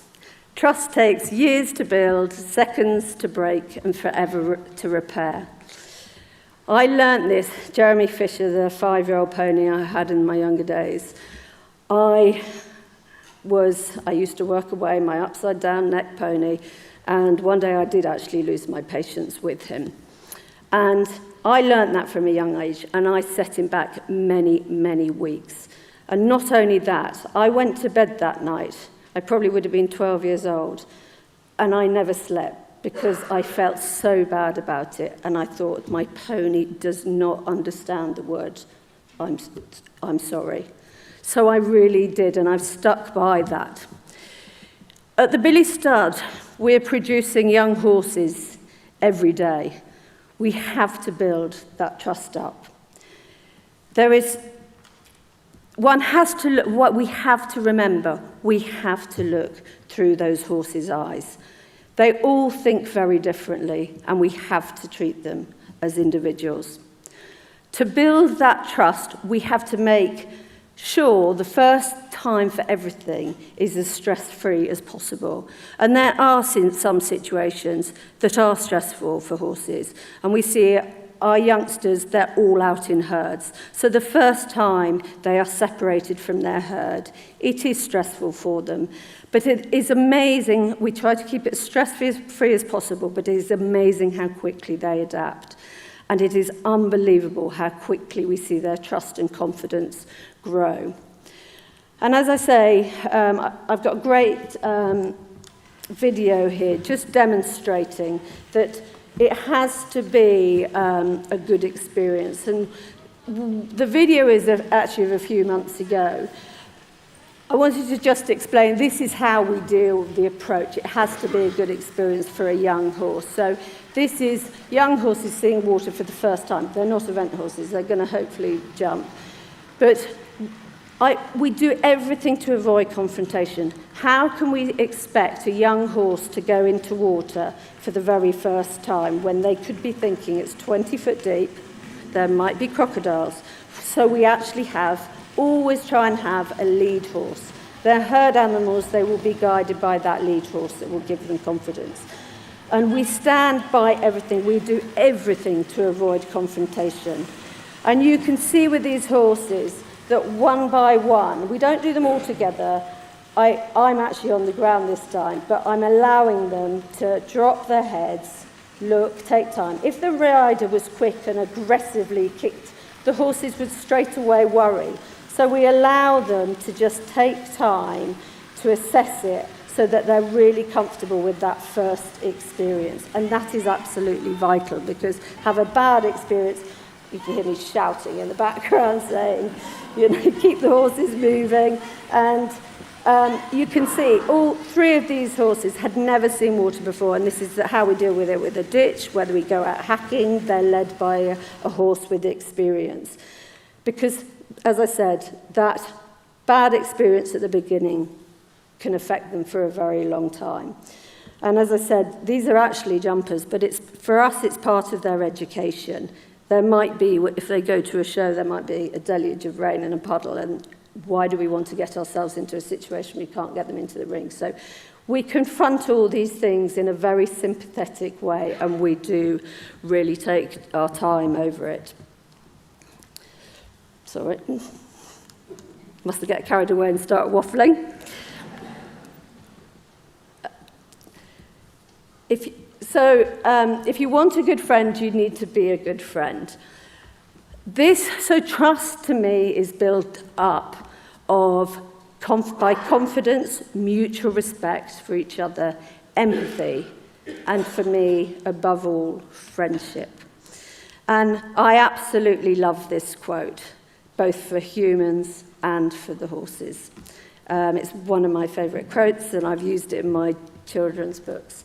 And I'm just going to show you another short video, because I was very lucky or privileged and chuffed that Clip My Horse did a documentary on me. So rather than me chat, I'm just going to show you a very short video that I did in this documentary about friendship. I really believe very strongly that my success isn't just the riding ability. I think a lot of my success is I want my horses to be friends. I learned from a young age how to really try and get into ponies, horses' heads and try and bring out the best of them. We do it because we absolutely love them and respect them as animals.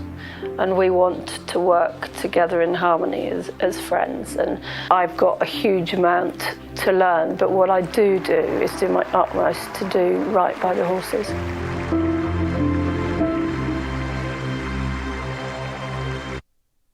This is another of my very good friends, Mares Hope, who at the 18 years old now, he came to me, a horse that had no trust in people. He wasn't a happy horse, he was a depressed horse.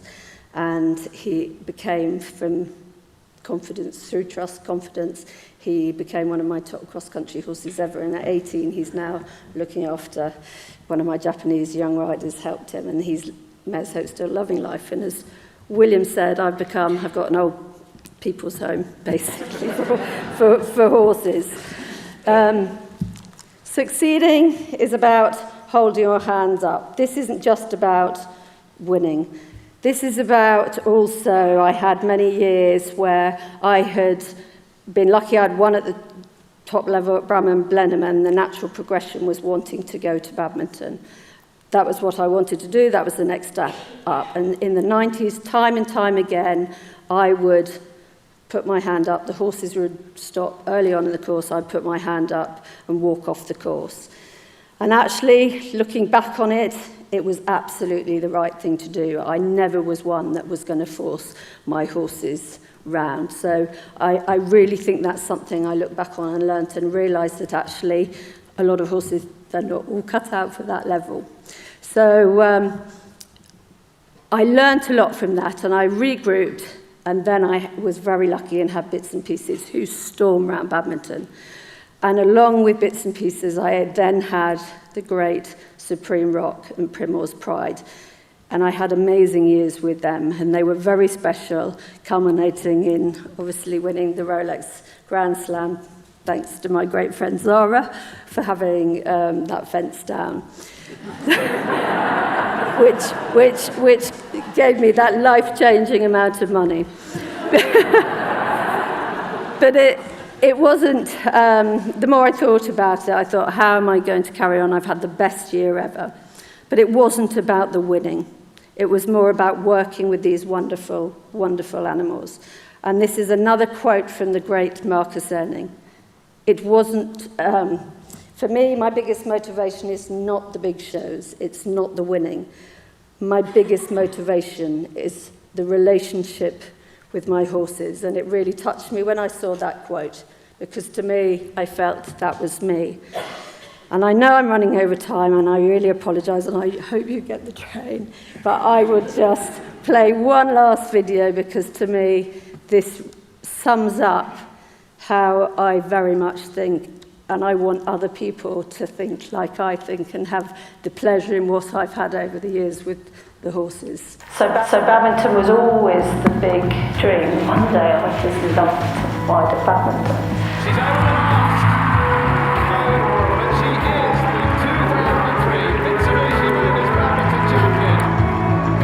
But what it's all about, I think, is the journey. Over many, many years, that those emotions, it's all about that journey with that horse. And I think when you talk about badminton, I actually can feel the horses and the amazing horses I've had in the past.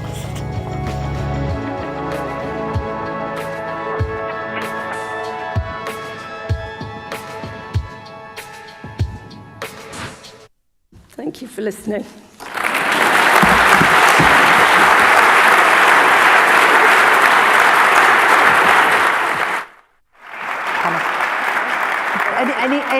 Any seat. I'm having a bossy moment. That's quite thrilling for me to tell an Olympian what to do. Go and sit down. And you're not in big trouble for having run over time. That was quite emotional. I want one of the really clever scientists to do some sort of research as to how much our horses like us kissing them. Pippa was seen kissing an awful lot of them, and there was some video earlier of a pony being kissed, and all of mine have to put up with it. So can I invite Jana, and we've got Dr. Sard online. That's going to work. I'm absolutely convinced that's going to work. Jana, can you come up and take a seat alongside Pippa? The one thing you'll all notice I haven't done is get the Slido out. So I know all of you will have come up with lots of fabulous, this isn't working, and we'll have come up with lots of questions for us, but we're going to have to start with a question from the audience. We've got Dr. Sard up there. There are roving microphones. I want somebody brave to come up with a question very quickly, a concise question, because I'm not allowed to waffle for too long, and we only have until just before past. So someone's going to pop that. Yes, look, we've got a question here in the audience. Marvellous. I will pay later. Thank you. Dr. Sard, that was a wonderful presentation. Thank you. Can you tell us what's your next step in reducing that significantly overburden on so many of those donkeys? How do you take your work forward from here? Yes, that's a nice question. Actually, some parts of my PhD research are still yet to be analyzed. So actually what we want to do that we want to answer this question that how much a donkey can carry. So we should not put load more than that, how much they can carry or they should carry. So I'm working on that. And then currently in my postdoc, we are doing some data analysis and machine learning tools to develop apps. So by facial expression, we know that this donkey is being overloaded or not. So this is the current project that we are doing. Thank you very much for that. And miraculously, everything's working and my microphone is as well. So I'm going to pose a question to both Pippa and Jana. It's a very easy question, panic not. What, in your view, if the horses could redesign one aspect of the human-created world that they live in, what do you think the horse would ask to be different, whether it be training systems, yard designs, the paddocks, stables, whatever they live in? What do you think is the one thing that they would most like to change? And we're going to go to you first, Pippa. Well, hopefully we're changing it at the moment, because we're at the moment, I'm spending a fortune because muddy paddocks actually putting all weather pens down, so they are going to get out even more regularly in the winter. But I would, yes, I think they love going out together, and we're all for putting them out together in pairs, and that's something I do. And as I said, yeah, but I also think it's really key that they get. It does an awful lot for them to get such a variety in their work, and I think event horses are lucky like that. They get such variety. Jana. Well, the best documented needs are the French and the forage and the free movement, as Rory also presented. So I think that was where we should start. And a fantastic message that World Horse Welfare could certainly attest to when you look at the number of ponies that have been put in, who are in their rescue centres, who are all turned out for enormous amounts of time. Okay, so a question that I think all of our panellists, so Dr. Saad, I hope you can hear me as well. If, as Jana very cleverly highlighted, if horses don't plan ahead, at which point is routine beneficial or not? Tradition always tells us that horses benefit from routine, but is that actually the case? And I'll go to you first, Jana. Well, yes, I believe routines makes it easier for horses because they have learned experiences, so it's easier for them to predict what's going to happen if we have routines. However, allowing horses choice and agency, I think, is also very important for the welfare. So routine, but also choice. I think that's the key messages. Pippa. Yeah, I think definitely they like their routine. I still, when you say they can't think ahead, I feel my horses often think ahead because they to me they're so intelligent. They know exactly when the travel boots come out. They know exactly, and often it's the horses that are left at home that look actually sad that they're not going out. And so I do think they think ahead, but I definitely think routine helps them. Can I just jump in? They do think ahead, but they don't. What I mean is that they don't plan ahead, so they don't plan to do poorly on a show, because that means that I don't need to go next time, then I can just go and pass you with my friends. So it's that way. So, Dr. Saad, flipping it to donkeys, I don't know why I'm looking up the screen, I could look there. Can you tell us whether the donkeys benefit from routine, variety of routine? What helps them most? Yes, actually, I agree with Jana. It's the same is the case with donkeys. I have not done research on this, but with my experience with donkeys is that just the routine helps them. Like I would give an example on this, that for example, if a donkey is doing one type of work, so every day if you take that donkey and put him to another type of work, it's a bit like annoying for donkey or difficult for donkey to understand. So yes, routine helps donkey to similar to horses. And all three of you, and I'll go to Jana first because Pippa keeps getting the question first, which is probably unfair. Tell me, which online portals provide the best equine research that can help owners and riders understand? What's your favourite? Okay, what's the favourite online portal that Pippa can think about? And I'll go to Jana first. I'm not sure I'm the right person to ask about that. I'm definitely not the right person to ask. Okay, so I'll look for the more scientific ones if you ask me. The message from our expert panel there is they don't go online. It's a very good message for everybody there. We're too busy working on the variety of the routine for the horses each day. So I think a question for Dr. Sard here, although I'm sure Jana will also be able to contribute. I'm suspecting that Pippa is not an expert on carriages in Central Park. What measures and standards should be implemented to ensure that there is proper care for horses pulling tourist carriages and to prevent their exploitation through work?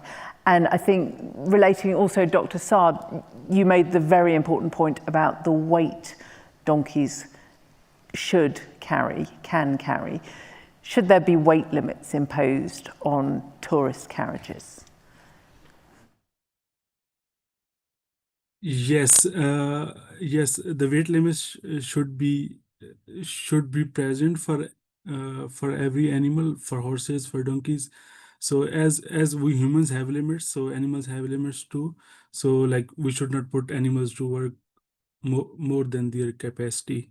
So yes, there should be weight limits, and unfortunately, we don't have research on this as well regarding donkeys, that what should be the limit? Like we don't know what's the limit. So that's the open science question. Neither of you two want to answer that. Yes, Jana's going to. But and in addition to weight limits, we should also look at the duration of time that the horse works during the day. So we make sure that they have sufficient time where they do not work and where they are pastured with other horses. So we know that the better their basic needs are fulfilled, it will make them more resilient towards the stressors that we impose on them. So the duration of the working time should also be considered. Thank you. And I think we've got a question from the audience. It's really hard to see up here because the lights are so bright. Over on the right-hand side. Yes, my name is Joe Collins. I work for the Donkey Sanctuary. We have a collaboration, the Donkey Sanctuary, World Horse Welfare, Brook and Spana, as regards working equids, and it's wonderful to see them on the program today. And one of our education resources that I'd really like to point people towards is Wesley. It's a working equids library of information and resources. And one of the key sections in that is about appropriate workloads. So I was interested in the view of the panel, and particularly as regards donkeys, but also horses, because I do think that to focus on percentage of body weight as load carrying capacity is perhaps an oversimplification of the issue. We really need also to consider very carefully issues or factors such as balance, weight distribution, quality of harness or tack. You know, every rider knows, I'm sure Pippa would agree entirely, that the rider's ability in terms of balance and distribution of their load is really important. So I think we have to be careful not to oversimplify the matter to think entirely simply about percentage of body weight. Thank you for that. Dr. Sard, do you want to come back with a comment on that, please?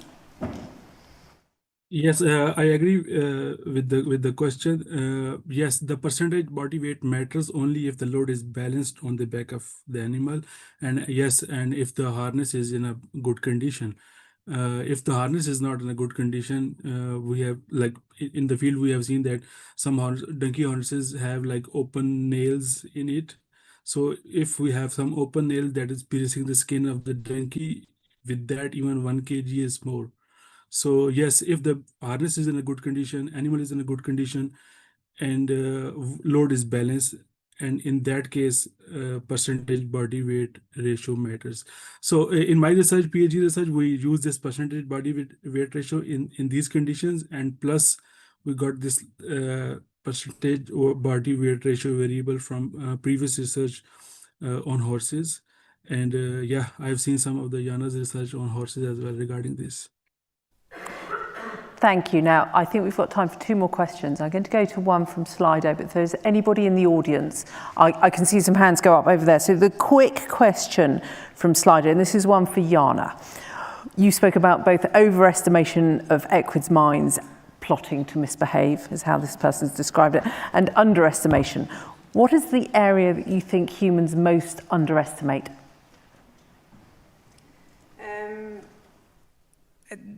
That horses have experienced a range of emotions that are probably similar to the emotions that we experience, and sometimes they're how they perceive a situation, and we forget to take the horse's perspective, so to speak. Thank you. Pippa. Yeah, I mean, what I would say where humans need to get a lot better is, and I know when you know your horses really well, you just instinctively know what they're thinking, or if they're just a little bit down. And as you said, we've got to learn to know our horses well enough that we can read them. And that's, to me, is vital, and people don't do that enough. Final question for the audience. I know the microphone's lurking around in that vicinity. Major Caroline Bullard. There's multiple conflicts around the world which are all human-induced. How do you think the horses or the equids cope with these conflicts, like PTSD and, for instance, say in Gaza, the working donkeys? How can we actually best address these animals and support these animals and places? Jana, is that one for you? So there are conflicts, human conflicts all around the world. If we look at Gaza, Ukraine, places like the Sudan, where undoubtedly working equids are caught up in conflict, how can we best support the PTSD or the emotions that they might face being confronted with human wars? I think that's a really good question, a really tough question. It's a very tough question. But I think then we need to think back to the basic needs of horses, and when we have the opportunity, then provide for their basic needs and allow them to be horses with other horses or other equines. So let them spend time together on pastures and having their basic behavioral needs fulfilled. Now, I'm very sorry, but I'm going to have to call the Q&A to a close there because I am under serious time pressure, as ever. I'm not blaming anyone for that, Pippa. Can I thank... Always. Can I thank the panelists for their brilliant contributions today, and Dr. Saad online. It's been fantastic. There is coffee and refreshments available. I think I have to direct people through that exit. I've managed to do that perfectly. Those of you at home, go pop the kettle on. There are all sorts of activities in the education centre, and for anybody who is here in person, there is a wobble board outside. If you think that your horse finds it easier to be transported, then go try the wobble board. I promise I will. There's a sticker reward, so we'll be able to see who did take part, and I'm going to take my shoes off to do it. Please, can I ask that people be back in the theatre very promptly for midday? And remember, keep talking about it on social media during the coffee break. Thank you very much.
Order! Didn't work. They're more unruly than the House of Commons. Welcome back, everyone. I'm living in hope that my microphone's going to turn on.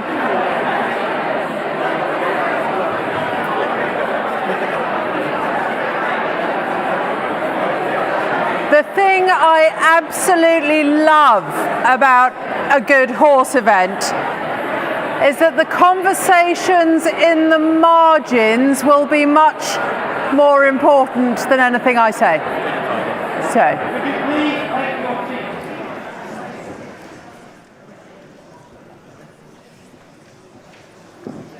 I love it when a man stands in and makes people shut up for me. Welcome back after your tea and coffee break. I hope those of you who are with us in the room have shared your thoughts with our illustrator on seeing the world through the horse's eyes. And I do hope some of you had a go on the wobble board. I promised a lot and then failed to deliver, but then I'm not a politician for nothing. So we're going to move swiftly on because I'm in charge, basically. So poll 4, which we have for you today, and hopefully is up behind me, is that under UK and EU law, for how long can you transport a registered horse without stopping? Answer A, 8 hours, B, 21 hours, C, as long as you like. And while you're answering that on Slido, I'm going to introduce our next speaker, again, who is joining us online. So, as I said earlier, I do love a good horse event. Everybody's private conversations are much more important than paying attention. Our next speaker, who is available online to us, is Rick Hester, the Director of Animal Care and Wellbeing at the Cheyenne Mountain Zoo in Colorado, from where he's going to join us on screen. Rick will also be with us as part of the next panel, so bear that in mind when you're listening to him, so you come up with some good questions for him. Rick started as a zookeeper and is now deeply involved in the zoo's animal training for husbandry, medical and public show behaviours, as well as the design of the environments for enrichment and expression of natural behaviours. Welcome, Rick. She says. Hello, everyone. Good morning from the USA. I'm so excited to be here. Thank you for having me.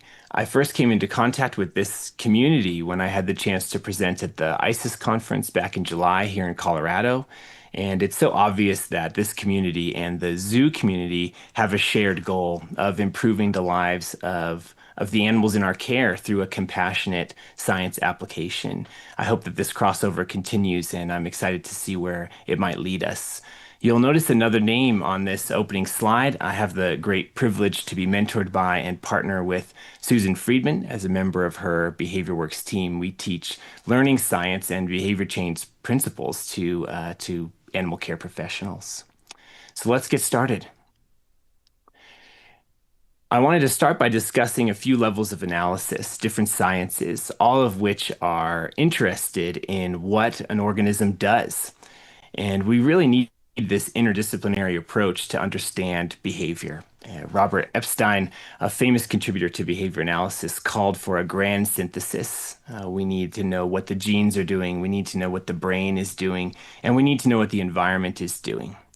And it's exciting to see so many of these levels of analysis represented in your conference.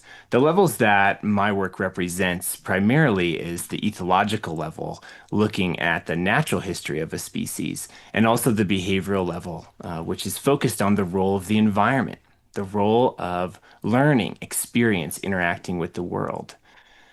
Learning means change. What changes is behavior due to experience interacting with an environment. When we behave, the environment changes too. It's like casting a stone into water. There's a ripple. The environment responds. As Skinner wrote in 1957, individuals act upon the world and change it, and are changed in turn by the consequences of their actions. There's this transaction, this interaction, exchange between our behavior and the world around us. And that's what's meant by the term operant behavior. We're talking about learned behavior, behavior that is the result of experience, where the organism is an operator, they act on their world. One of the oldest debates in all of sciences is the nature versus nurture debate, but there's really nothing to debate. It's all nature. The ability to learn is a product of natural selection. This planet is dynamic and ever-changing, and it has selected for organisms that are flexible, that can adapt within their lifetime to changing conditions. Skinner said that successful responses are selected in both cases, natural selection and operant learning, and the result is adaptation. In every way, the environment is selecting.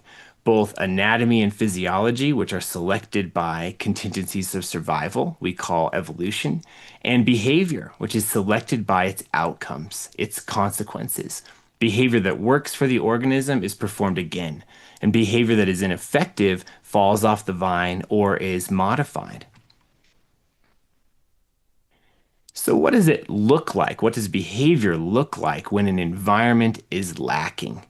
An environment is insufficient when it lacks diversity, variety, variability, and similarly, a behavioral repertoire is insufficient when it lacks diversity, variety, and variability. So take a look at this North American beaver.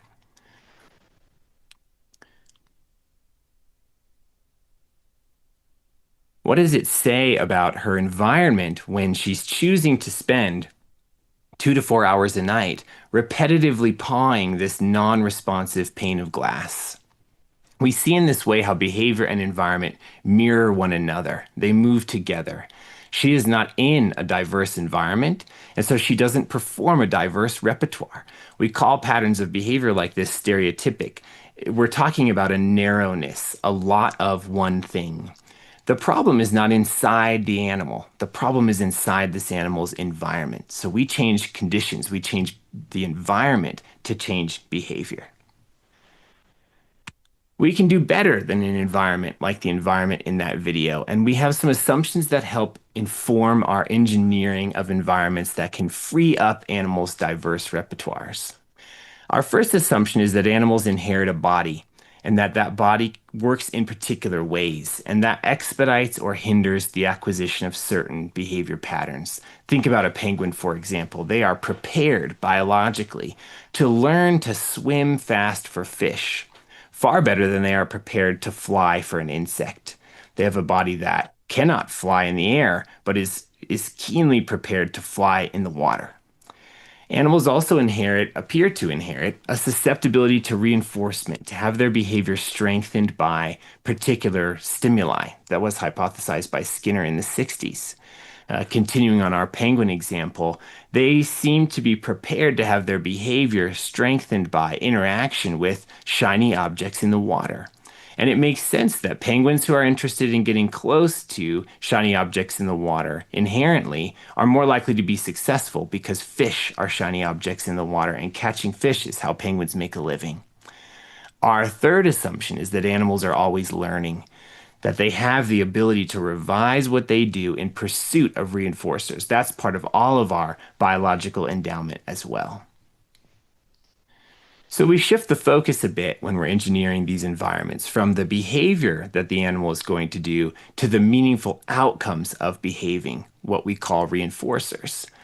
When we provide meaningful reinforcers in the environment, we trust that free operant, free learned behavior will follow to control those outcomes, to access those consequences.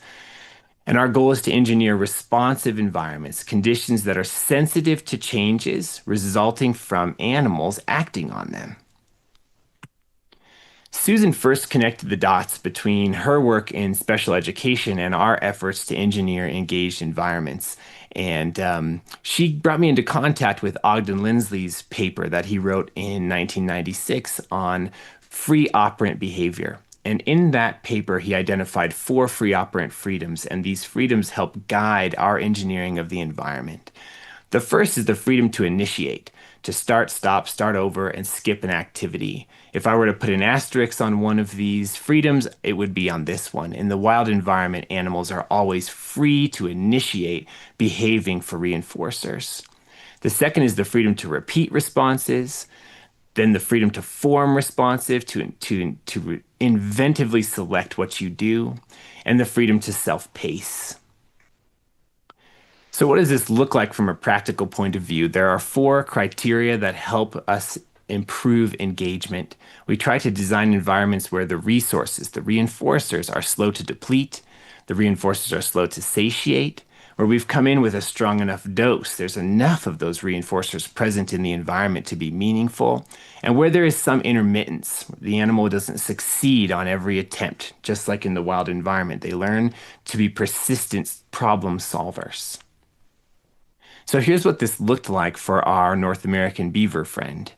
It's become clear to us that if you're looking to identify the inherent reinforcers of a species, one of the best ways to find them is to ask a researcher of the wild members of that species how they find their subjects. You tend to get an answer of the critical features that those animals are attracted to. So if you ask that question for North American beaver, you tend to get these answers, that they will be where there's running water, abundant vegetation, and manipulable substrates, a dirt or a mud. And that's what we provided with these beavers. We provided all these sticks and branches that you see on this slide here. And we also provided the audio sound of running water. We couldn't provide running water in this space, but I found a couple of examples of wild researchers evoking dam building by playing the sound of running water out of a speaker. Wild beavers came and dammed up the speaker. So we provided the water sounds and the abundant vegetation in the branches. And we saw immediately that the pawing of the glass was suppressed and it was replaced with interacting with these branches, but no dam building occurred. On one of my observations, I noticed that there was a beaver at the back of this habitat digging in the dirt, and I had placed the speaker, the running water sound, on a concrete base. So I moved the running water sound to the location where she was digging, and they began building a dam there that night. So this is the first time that this individual beaver has ever taken a branch out of the water, and you can see that she's not very good at it. It requires experience to learn how to do this. Although she's prepared to learn it, she's never had the opportunity before, so she's still clumsy. So I'm going to speed this along here a little bit so that you can see a week later how much fluency she has built in this response. So this is the same structure, but now look at the skill. She's able to bring that branch out much more fluently and slide it into place. This is the result of learning. This is the result of experience interacting with the environment. So here are our data that support this program. We take baseline data on the behavior that we're interested in changing before we intervene. Then we measure it in the presence of the intervention. And then we follow up. We're looking for lasting change. We want to test to see if this was just the result of novelty and it will return after that novelty reduces, or if we see sustained improvement. And here we see almost a complete elimination of that pawing pattern replaced with dam building. And we see that it is still present a year later. This is an example of conventional zoo enrichment, this paper bag full of cardboard chunks and paper here. And when I took this photo, it was untouched for 2 weeks. And they abandoned it as quickly as they abandoned pawing the glass. Our goal is to replace these arbitrary reinforcers with more meaningful reinforcers. And one of the first places we look for meaningful reinforcers is the organism's natural history. However, we never doubt that they have the ability to acquire new reinforcers, that they are flexible. So to sum up here, we ask, what reinforcers do we want animals behaving to get? Our focus is on the reinforcer. When we put those in the environment, behavior will emerge to control them. How do we make environments responsive to animals? How will those reinforcers depend on their behavior? When we map out the answers to those questions, we're on the road to freeing up the operant and a more enriching lifestyle for the animals in our care. Thanks again so much for having me and for your attention.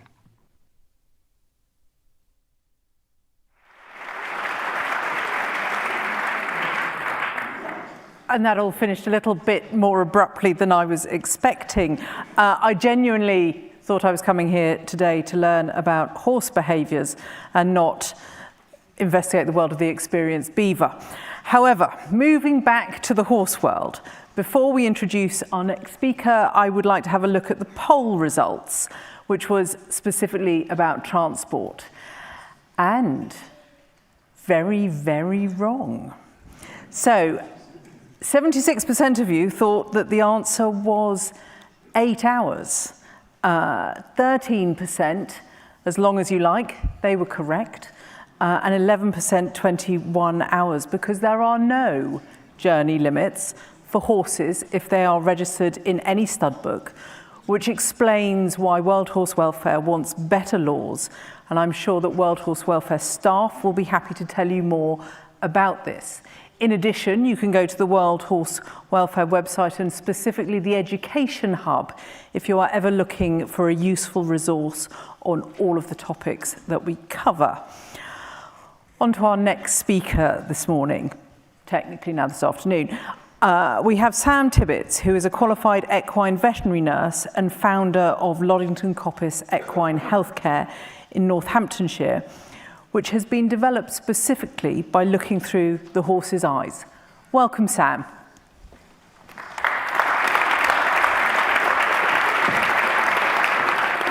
Nobody laughed. Okay, here we go. Good afternoon, Your Royal Highness and invited guests. My name is Sam. I'm a registered equine veterinary nurse with 25 years experience in first opinion ambulatory practice and equine hospitals in both America and UK. In these years, I noticed we were great at fixing horses physically, but rarely had the time to help them mentally. As our knowledge of equine behaviour evolved and improved, the missing link for me was being able to combine treating these sentient beings holistically, combining physical and mental health. So I went on a journey to visit horses and people in different countries and find those who resonated with me and my ethical compass. True story. Whilst in Italy climbing a mountain, as you do, I came across a goat who was digging. He stopped and watched me whilst I was watching him. A voice came beside me. Clearly, my peripheral vision was non-existent that day. Talking about the goat, the man said he is a warrior of his own life. This got me thinking. We should all be warriors of our own lives. Horses, goats, humans, and of course, well, beavers. So when I eventually returned from travelling, I was lucky enough to be able to purchase a 26-acre property in the Northamptonshire countryside where the home of Cognitive Horse Health was born.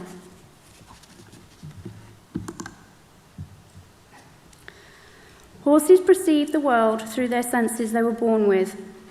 They gain knowledge of their environment and they have their own perspective of the world.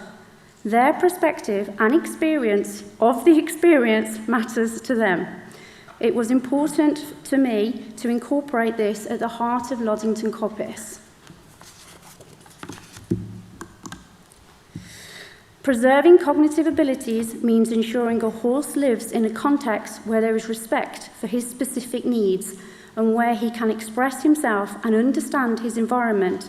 We as humans can help create opportunities for horses to share social experiences to help them thrive and not just survive in this domestic life, by letting them have agency to make informed decisions and to become more resilient in their everyday lives. The first picture is an interspecies dialogue between Flynn dog and Finn horse. The second is Jay, his curiosity about seeking answers to his own questions. Barn renovations got the curiosity of Bam and Turbo, finding out what was going on in their environment at that time.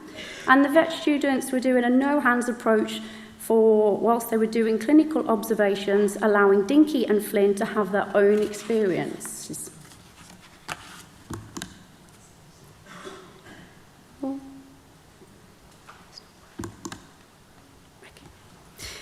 I wanted social structure. That's what I wanted to offer. I wanted plenty of movement.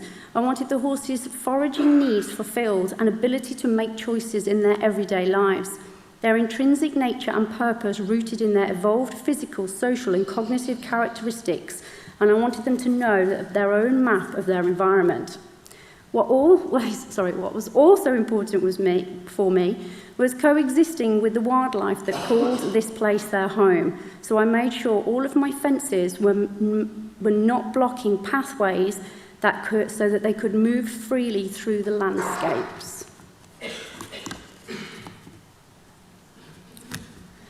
In my mind, from observing horses in the veterinary settings, one of the biggest issues we faced was not enough space.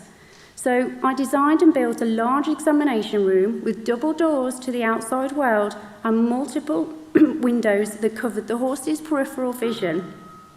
Again, in practice, I had observed the right eye was much more prone to more movement, and they felt much more comfortable with more visual options.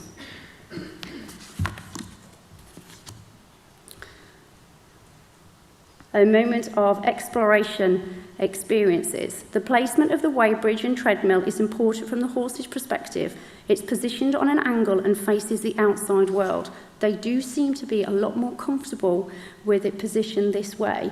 There's much more space around it to explore, ask questions, become confident in the veterinary settings. So we have Flynn Dog and Moby have an interspecies dialogue. We have Jay deciding where he wants to go to seek answers to his questions by allowing choice. The environment becomes non-threatening and confidence grows in the veterinary setting.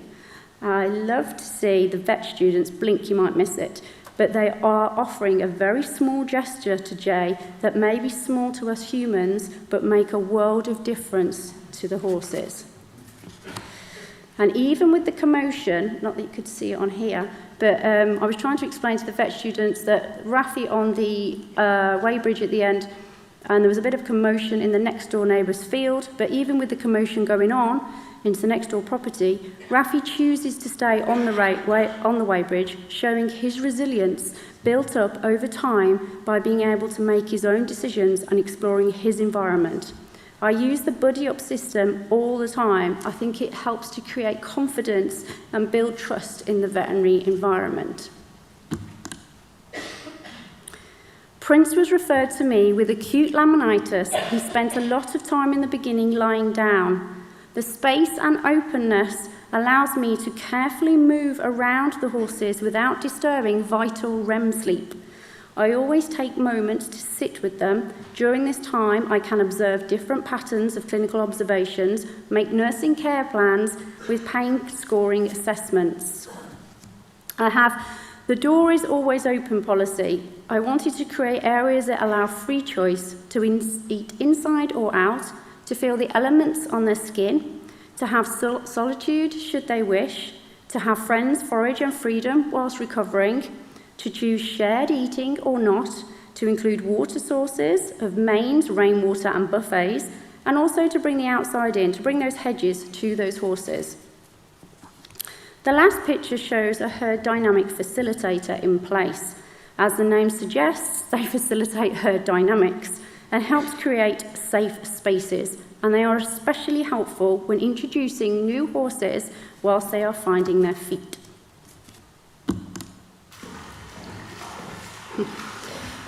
In my eyes, the importance of home ranges is physical and mental health include continuous steady movement over varied terrain.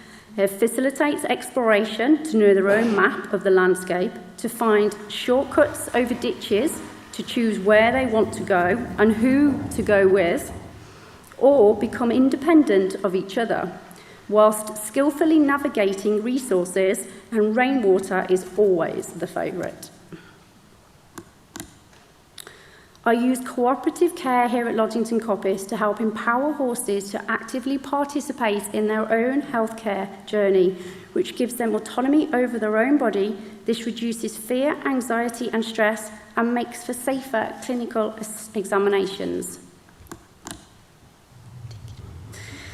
Everybody meet Dinky Dot. When Dinky arrived, I asked his owner, how does he feel about the farrier? His owner's reply was, as good as gold. The day the farrier arrived, he unloaded his tools and put them 2 corrals away from Dinky. Immediately I noticed his glazed eye, his still as a statue, his increased respiratory effort, and obvious stress response. Turns out Dinky wasn't as good as gold. He was more like a passive compliance. So, to help Dinky's nervous system move from a sympathetic to a parasympathetic, a state of safety, I decided to use a little essential oil to awaken his senses and hopefully start to engage with himself and the environment, to eventually build confidence and trust around farriery. I put a couple of drops of oil on the farrier's tools, Mark's hand, and waited. You can see by the pictures in the video what happened next. I am fortunate enough to be able to collaborate with a team of veterinary and paraprofessionals who prioritise health and daily care as compassionate coexistence, not always sessions with requirements or endpoints, and who care about your horse's lived experiences. Dinky was not trimmed by the farrier on this particular occasion. Bess was referred to me, Bess was referred to me from a veterinary hospital. She was recovering from chronic grass sickness, and whilst there, she was struggling to eat and would often throw her food all over the floor. After Bessie's quarantine period was over, Blondie, the Palomino, was observed to carefully put himself in her view. Bess started to follow him, and organically a strong social dynamic support system was formed. Grazing is a social behaviour, and Blondie never left her side. Bess's appetite improved, her mental health improved, and she made a full recovery. So who was I to stand in their way? No horse is left alone at Loddington Coppice. Design isn't just about function, it's also about communication. A place that includes choice says to the horse, you are safe, you are seen, you are heard, you have agency. And to make all this possible, you just need one person to believe and support in you. With special thanks to World Horse Welfare for inviting me here today, and to Cece and Seb, the Nottingham Vet students who helped me put this all together. And thank you all very much for listening.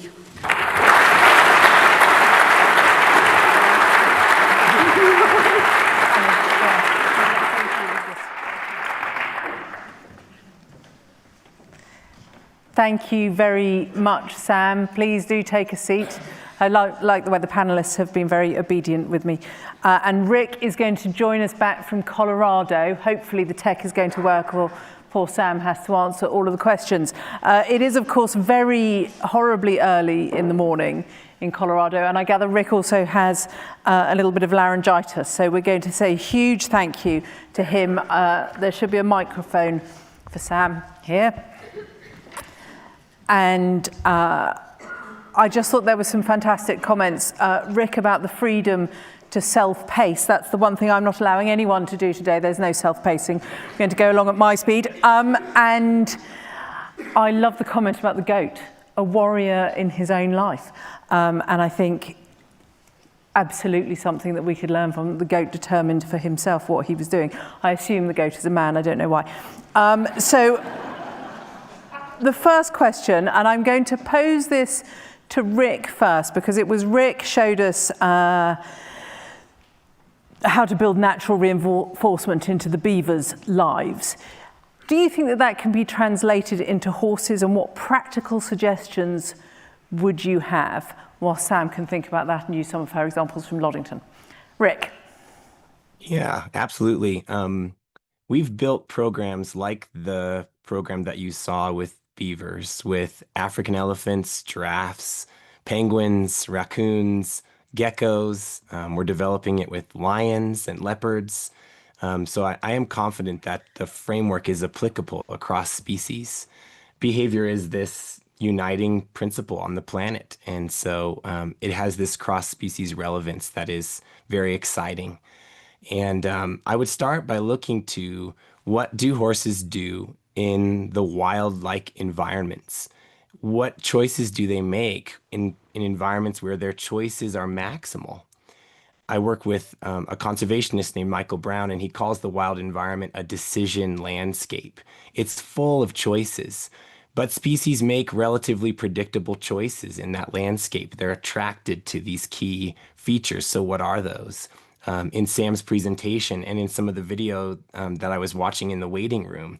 There's beautiful examples of horses interacting with this natural wild type environment, watering holes, dust baths, play with other herd members. What are those features of the environment? That's where I would begin. And when you put them in, then you stand back and you watch animals learn how to control those outcomes. And it often requires a few revisions as you see the animals interact, like the location of the running water sound. We had to make a revision in order for that to work for the beavers. Thank you, Rick. Sam? Really honest. I'm so nervous, I can't remember the question. The question I'm saying it, I can't remember. It's about how we can make the horses' environment more interesting and stimulating for them in the same way that Rick gave the beavers wood in their pond. I would call it a pond. What have you done? Highlight your top 3 that you've done at home to make the environment more stimulating for them.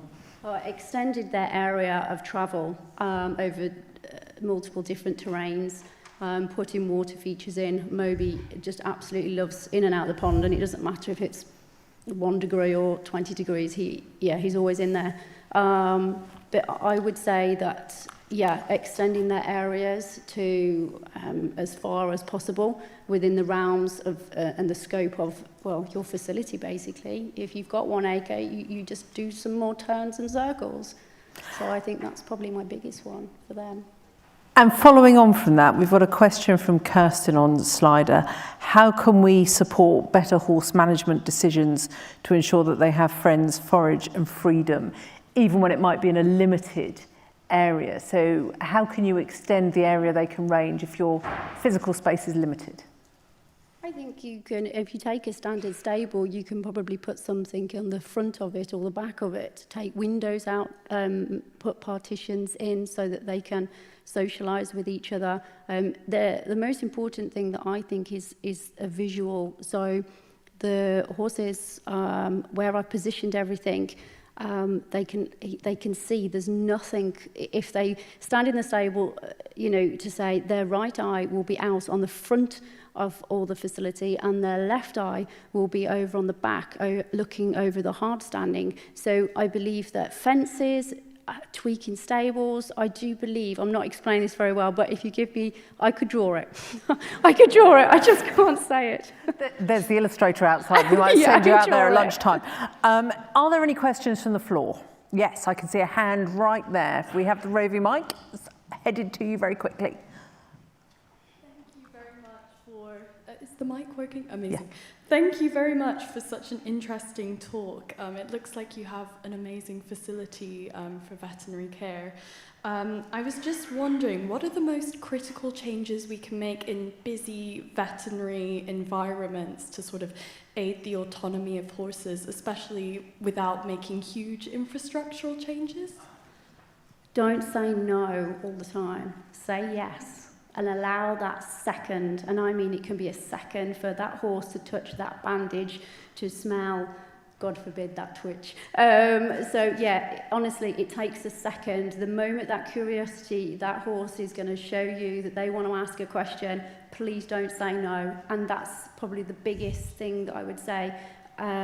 Because we say no too much. They're not allowed to do this, they're not allowed to do that. So in those busy veterinary hospitals, and usually whilst we're chatting away to clients, your horse could be exploring that environment. It could be exploring the floor, the seating area, the bandage trolley. They used to love the bandage trolleys with me because I was up and down like a yo-yo, and I'm like, right, let's get it out. Let's investigate this. What questions do you want to ask? And let them find their own answers. So I do believe, and I've done it myself in practice, it is definitely possible. And Rick, how can approaches from zoo practice support horse-centric training? We have a lot in common, and just listening to Sam describe there, to say yes. We train animals across species in zoos to be cooperative partners in their medical care. In the same way that Sam is discussing, we arrange what we call the antecedent environment, what comes before the behavior, the way she's positioning that treadmill, the openness of that room. Those are antecedent changes that are going to make a horse more likely to be comfortable. So that's our first step. And over the last 20 years, we've really begun leaning heavily on that aspect of teaching, arranging a teaching environment that has set up that individual to succeed.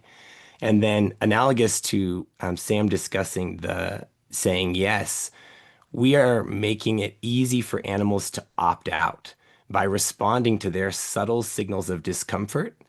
And when we make opting out easy, really abundant, we see that its value decreases and they're more likely to opt in for other reinforcers. So we have high value food reinforcers often that are available for opting in, and it's easy to opt out with subtle, low effort responses. And when we arrange that set of conditions, we see animals across species choosing to walk into clinics, choosing to allow us to draw blood, give vaccines, do ultrasounds, radiographs, hoof trims, all cooperatively with these individual learners. Thank you, Rick. I'm very conscious of time pressure. I'm going to hit Sam with a question, a very practical question. What sort of essential oils were used on the farrier tools to encourage engagement? Does somebody wants a factual answer here, please? It was lavender, but I'll be honest, I'm not a massive lavender fan, and I didn't have any orange blossom left, so I went for the lavender. And it worked. It woke those senses. There we go. It's a lavender or orange blossom available. So look, I have this wonderful red time clock in front of me, which I desperately want to ask the most popular question, so I'm going to. In the light of the importance of building that relationship with the horse, how do we view riding stables and schools where the interaction between rider and horse might only be for an hour a week? Very quick answer, Sam. And Rick, applying it to the zoo environment, your thoughts on occasional or irregular interaction and how best you can achieve results via that. Sam? I'll be honest, I can't think of how we can. I think it's, without upsetting anybody, I think it's so detrimental to the mental health of these horses. I'm not sure how. There are ways, and I know there are ways, but I can't. Rick, help me out here.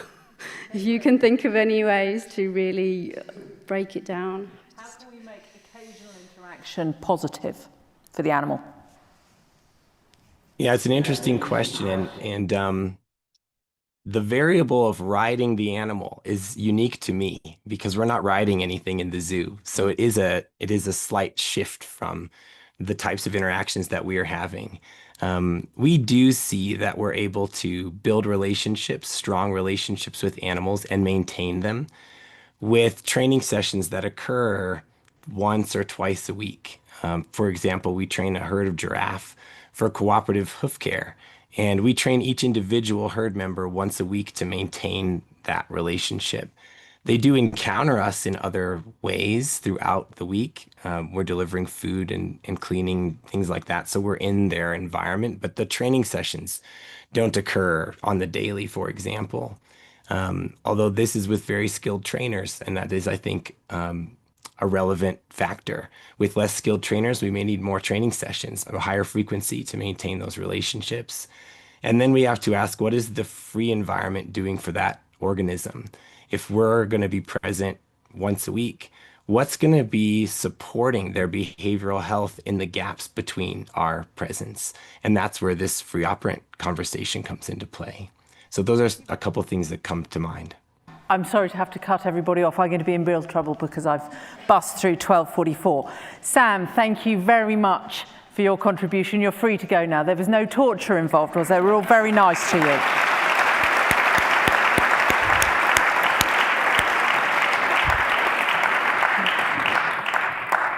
We're now moving on to our discussion panel, and chairing that panel will be former BBC presenter and broadcaster David Eads. I'm going to hand over to a proper professional and get a bit of a break now.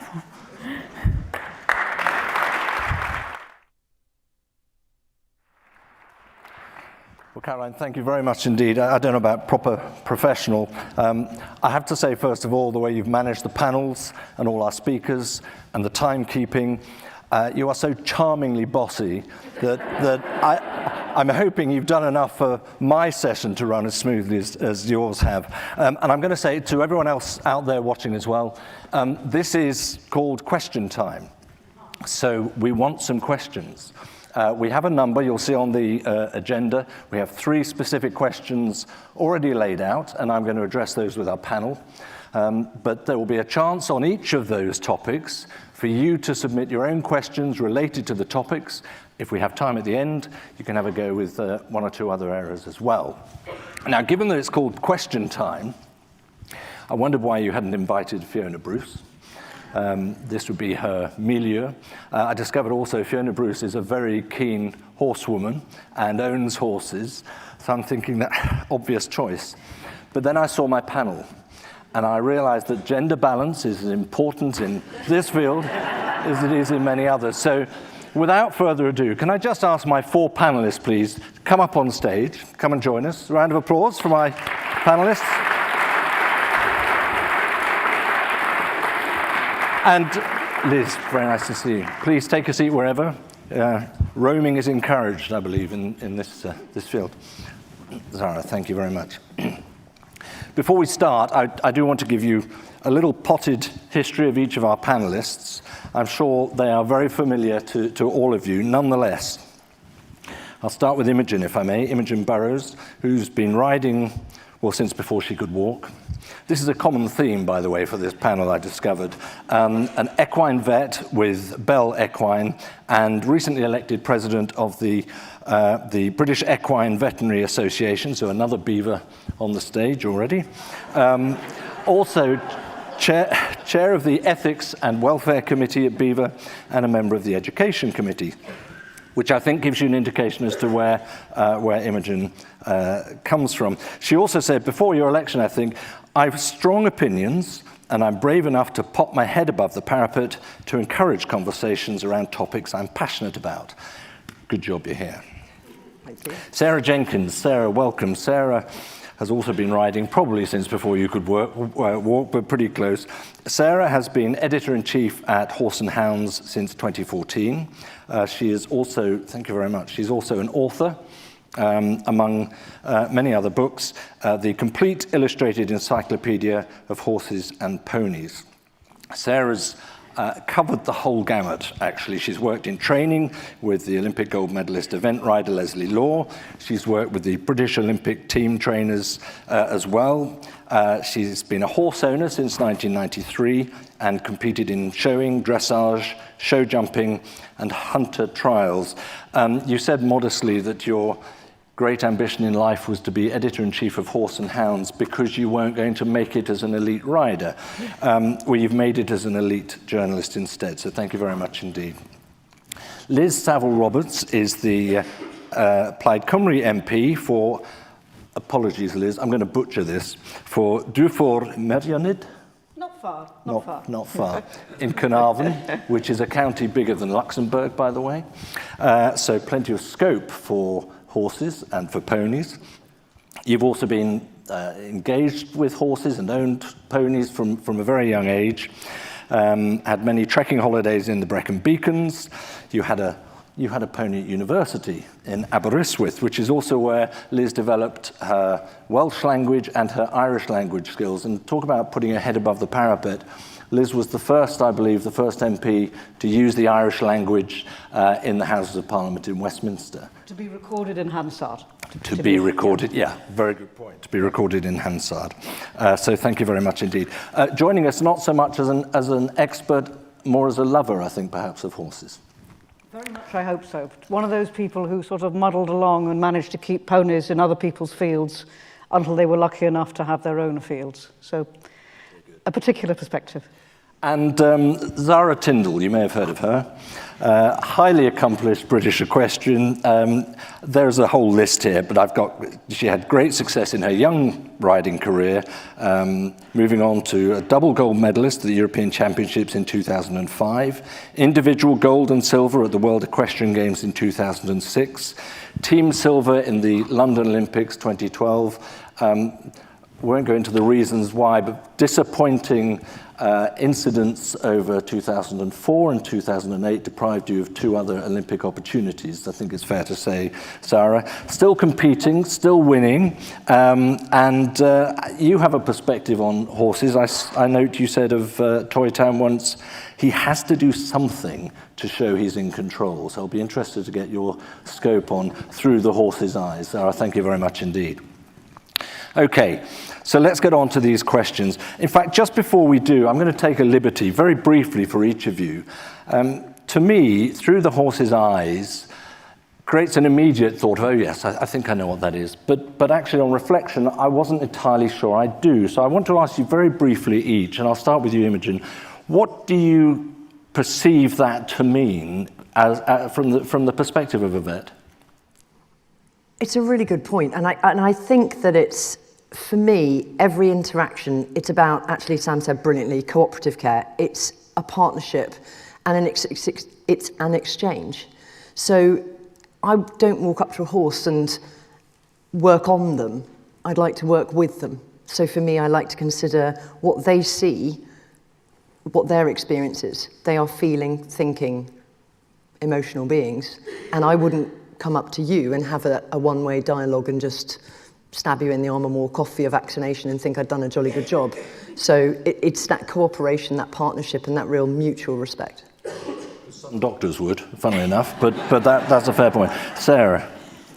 For me, I think of anthropomorphism, and when I was young, I used to watch badminton on TV, and my favourite riders were the ones that gave their horses a pat when they came through the finish, and I thought those people love their horses.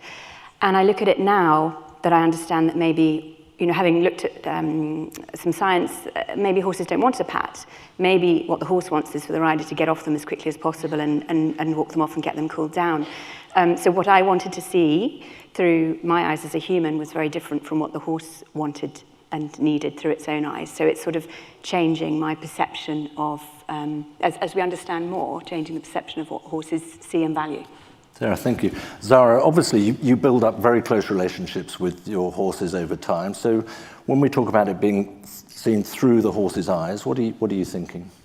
Yeah, I think all of us have a very different perception, but you know, it's all about partnership. But I think where in our sport and having them as an athlete, we're very lucky to sit on them and feel, you know, what is going on. And every horse is so different, and we all know that. So from my perspective, you know, seeing through their eyes is feeling them every day, you know, how differently they come out each day, and being receptive to that and working with that. And it's that's the great thing about, you know, what I've done through my career is, you know, having that different feeling each day and trying to work with that. Thank you very much. Liz? I think from my experience, I've been lucky to have 2 very young horses, one from the age of about 9 months and the other who we bred. And the process of seeing and how we developed a relationship and seeing how they learnt, and the degree, almost you come to the point when you realize that the relationship is a success when it's intuitive, when neither of you are forcing the other, where you know that the level of communication is so successful that you're always working from positive, the signals that I've been you've given to the horse are positive, and they're almost beyond that point where you're conscious that you're doing them. And that then you do feel that you haven't forced an animal, that the degree of the communication has got to that point. I really have, you know, that has rewarded me so much in that respect. Thank you very much. Thanks for those perspectives. Let's get to a bit of the nitty-gritty. The first question we have on this question time is, what can we do to improve policies towards equine welfare so that they reflect modern approaches from the horse's perspective, which go beyond purely health issues? So we just had a fascinating poll on transportation of horses, and a rather frightening fact emerging from that. Liz, you're an MP, you've been a county councillor. What policies, what can you do with policy? How far can you take it, and how can you improve the policies out there? I think that's just to take the step back, and just for the opportunity really of answering this question first of all.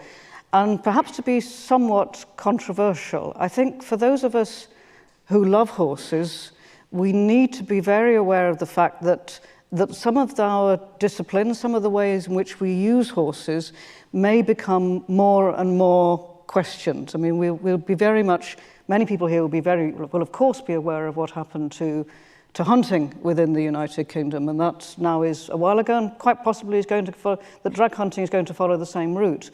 You could raise the same question in relation to national hunt racing and possibly to flat racing as well. And there are questions about aspects of dressage. And I think that for everybody who loves horses and loves these disciplines, we need to be very alert to not being hidebound and automatically saying no to all the changes that are going to be expected possibly of us in future. We have to be ahead of them and make sure that we respond to them in a way that is seen to put the horse's welfare first. Because if we don't do that, I think others will do it for us in a way which could very much, we could lose the strong traditions, the good traditions that we have alongside possibly some practices that should be questioned.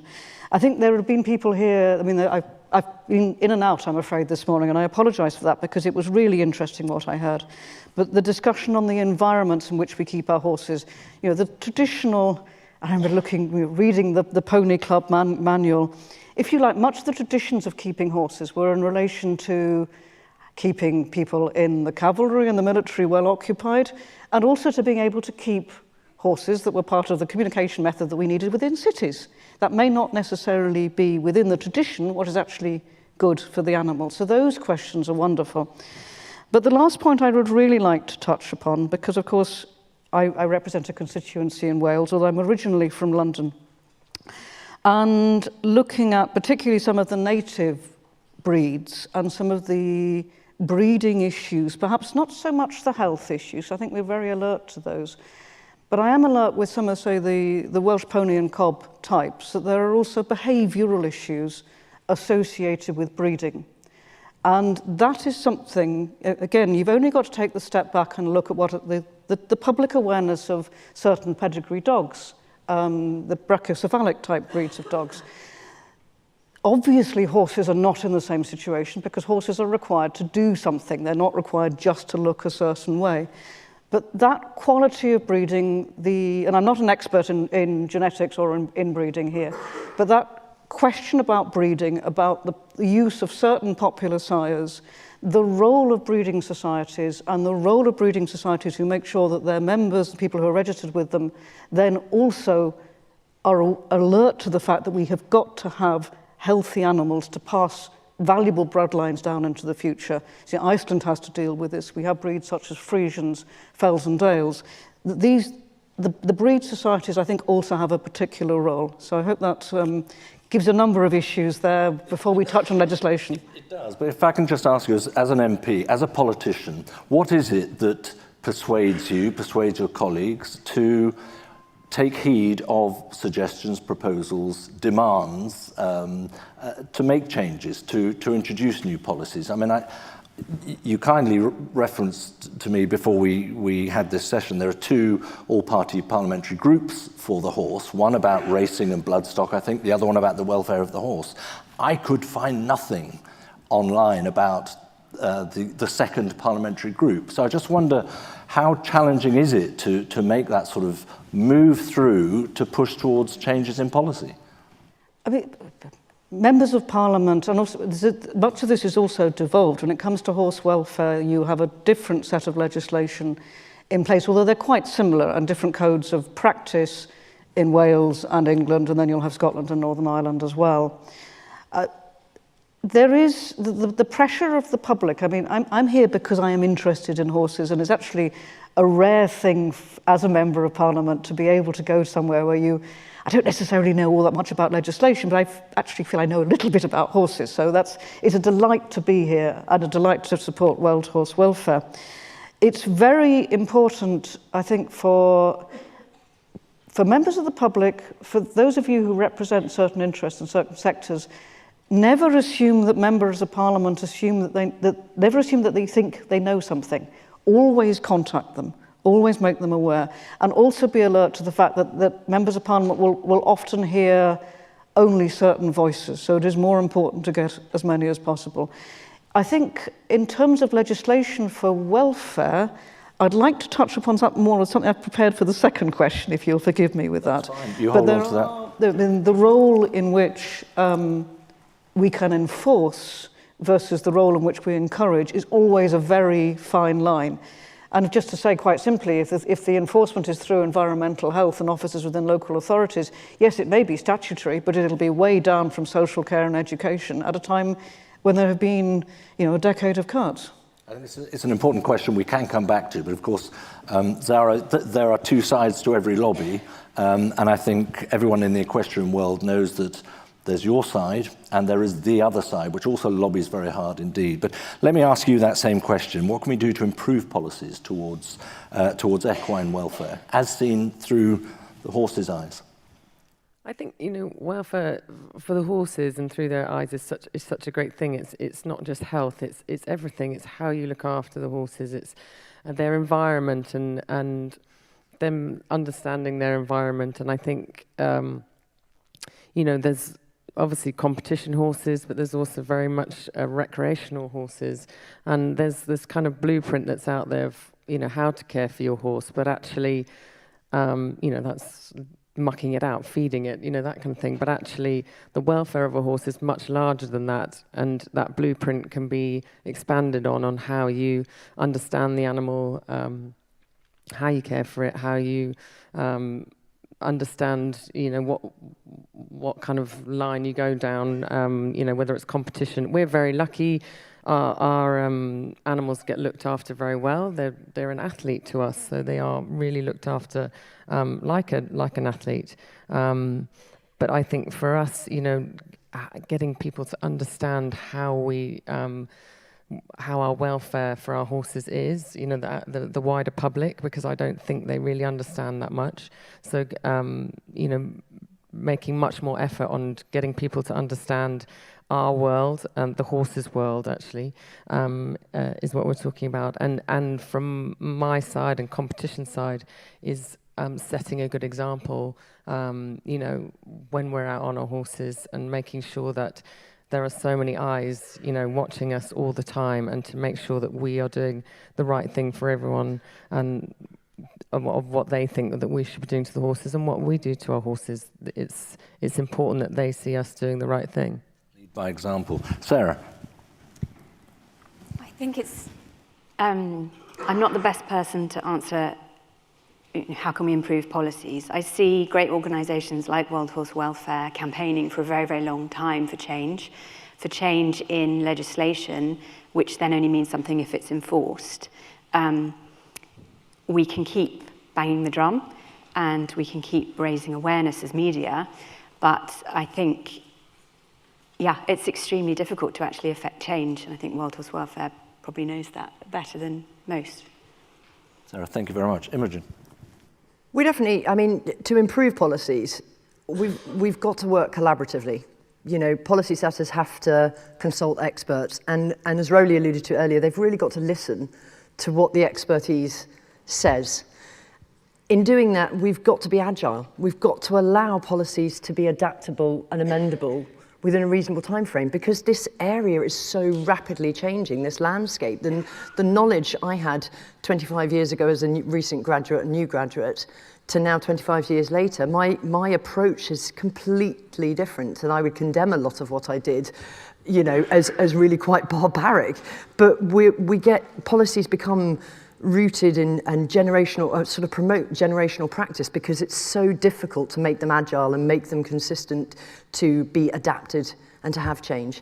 We need to move away from minimum standard setting and promote positive change. We just saying, well, they've got some water because they can just about get to that stream, and they've got this. We need to really make it based on species-specific needs and be able to be amendable.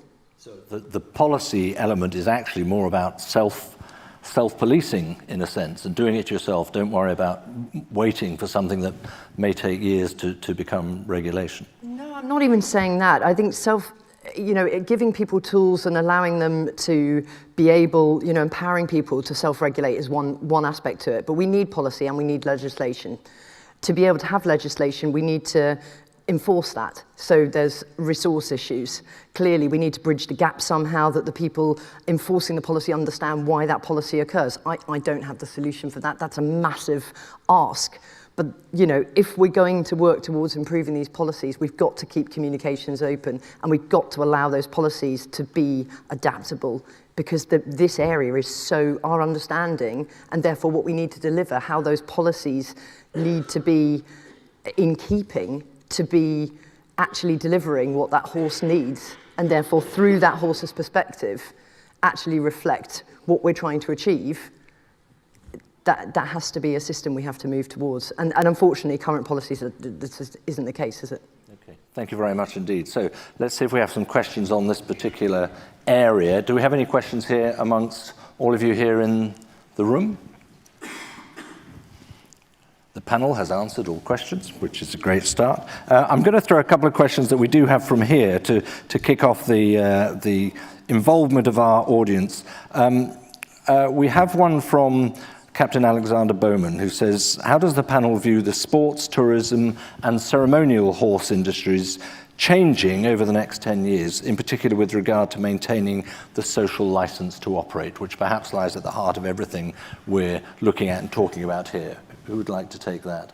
Liz. Well, if I could just bring in, I mean, in preparing for this, I had a look at what is happening in other countries, and that France has brought in this mandating knowledge certificate for horse ownership since, I think, about 3 years ago, 2022. And then the question of what that does, evidently it brings in a higher expectation of it clarifies what the expectations of horse ownership is across different uses, different sectors. Whether it does that to great effect in improving horse welfare is obviously the actual how you'd measure its success. But I would expect, I mean, even the fact that this conference has been held on this theme today, that these expectations and how these become formalised into codes of practice and possibly in legislation. If you look at it, in the Animal Welfare Act of 2006, really, we've only really then had legislation in relation to horses in horse control in Wales and England, I think 2014, 2015. So there is possibly a question waiting to happen about greater legislation about non-farm animals, if you like, leisure use of animals in the United Kingdom. The balance will always be the effectiveness of policing and monitoring this versus its effect in the real world. And I mentioned earlier on, actually, whether local authorities are well placed actually to enforce that. Zara, this is about the sort of direction of travel for your sport, for many other sports as well. I think this question, how do you see things changing over the next 10 years? Do you have a view on how things are going to change and whether for the better or not? I mean, I won't lie, I'd be slightly worried the way life is going at the moment and how we navigate through outside influences, I would say, and how we're obviously, many people in this room are so knowledgeable about horse welfare and how we look after our horses, how we train, how, you know, every part of it, their healthcare. I feel within sport, it's at the moment there's a lot of outside influence on what needs to happen, and are we letting too much of that in? Obviously, you know, the sports and the way of life of the horse is you know, such an old tradition, and yeah, of course you need to evolve, and everything needs to evolve and change and get better, and we all learn and you know, learn how not to do things, and we learn how to do things.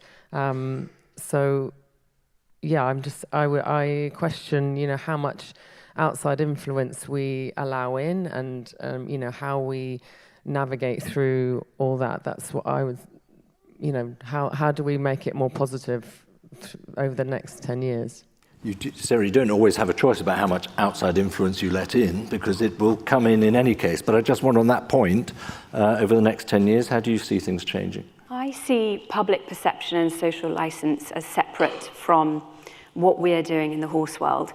Yes, Zara said there's a job to do in explaining to the wider public what we do and why we do it, but first we need to sense check that what we're doing is the right thing. If we can honestly go to the public and say our ceremonial horses are kept in a way that ensures that they have the freedoms that they need, we can genuinely reassure the public that there is no reason for concern over their welfare.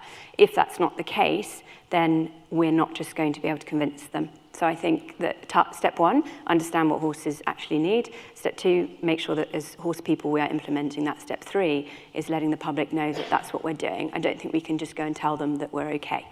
Well, your step three obviously relates directly to the media's role, which we'll come to as our third question on the panel. But let's move on to the second question then, which is this. If we work seeing through the horse's eyes, if we work that way, I should say, seeing through the horse's eyes, how would livery yards, competition yards, veterinary visits and our legislation look differently?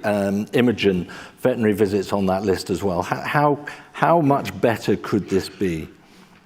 I think it could be hugely better. You know, I think we're an industry that are really being reflective around this at the moment, and I'm just so privileged to be part of that discussion. It's just a wonderful thing to do. I'm personally incredibly passionate. Anyone that knows me, there's a lot of people that know me in the room, but personally passionate that our veterinary visits and veterinary engagement with our patients, it has to be a really positive experience for them, and in doing so it becomes a more positive experience from us, because we have an awful lot of issues where our industry doesn't find our industry positive, and we've come under scrutiny a lot, and I think that's welcome to sit back and reflect on what we've done and say, you know, how are we going to make this look? I think part of what really got me invested in this was I had a bit of a blip in my personal career, and I felt that I'd become disconnected from that which I love to do, and I thought, would my 8-year-old self be proud of the vet I am today? And at that point, I wasn't sure I was.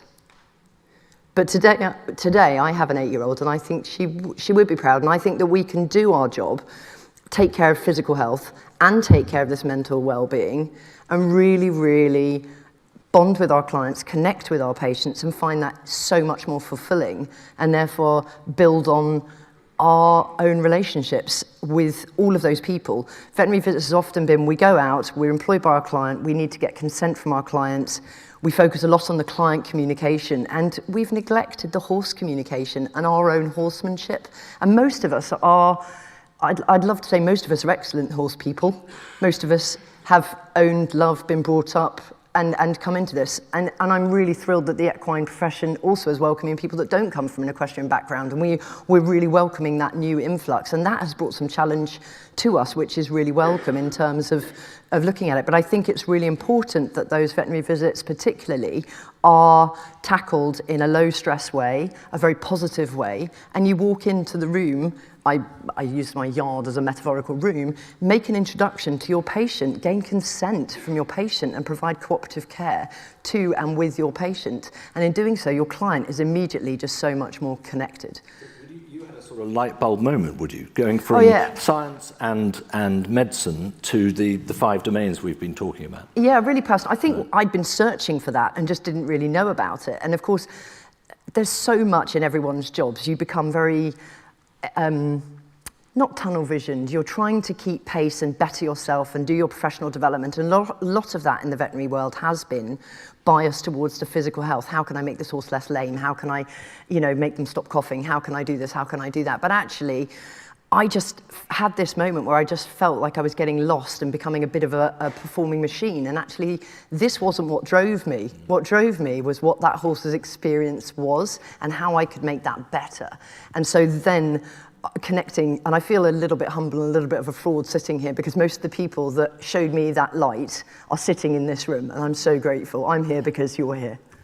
That's fine. There's a direct parallel here, if I could, Zara, with your experience in the heat of competition, you're no doubt worrying about yourself, about everything that's bothering you around you. If you look at it now, what are the elements within that sort of competition arena that you think, actually, this should be so much better for the horse than it is at the moment? Yeah, for sure. I think it's very hard to separate from when adrenaline is flowing. There's many occasions you probably look back and are like, oh, I wish I'd done that differently. But obviously, in competition, there's a time constraint, and which becomes quite a big obstacle to try and pass. And again, you always learn by mistakes and experiences. I think, obviously through time we've learned so much, and I learned a lot when I was on a team. Riding in a team environment, I learned so much through that experience of, how we recover, how we look after our horses, how we prepare, how we think about what goes on in a competition. And it would have definitely, as through my career, I've learned so much through that. I think importantly, as I've got older, we've learned so much, and our sport and looking after horses, like traveling them, has got so much better. I think we're, as our horses are comfortable in what they're doing, and or very comfortable in what they're doing, not just, we want to give them the best. I do think if we're talking about legislation and how we have gone back in time, is post-Brexit, our travel time for horses and their welfare has definitely gone downhill. I took a horse abroad in October, and I know people are doing it less and less now because it's such hard work. But it's also actually, the most important thing is it's more stressful on the horses than it used to be. It's got worse.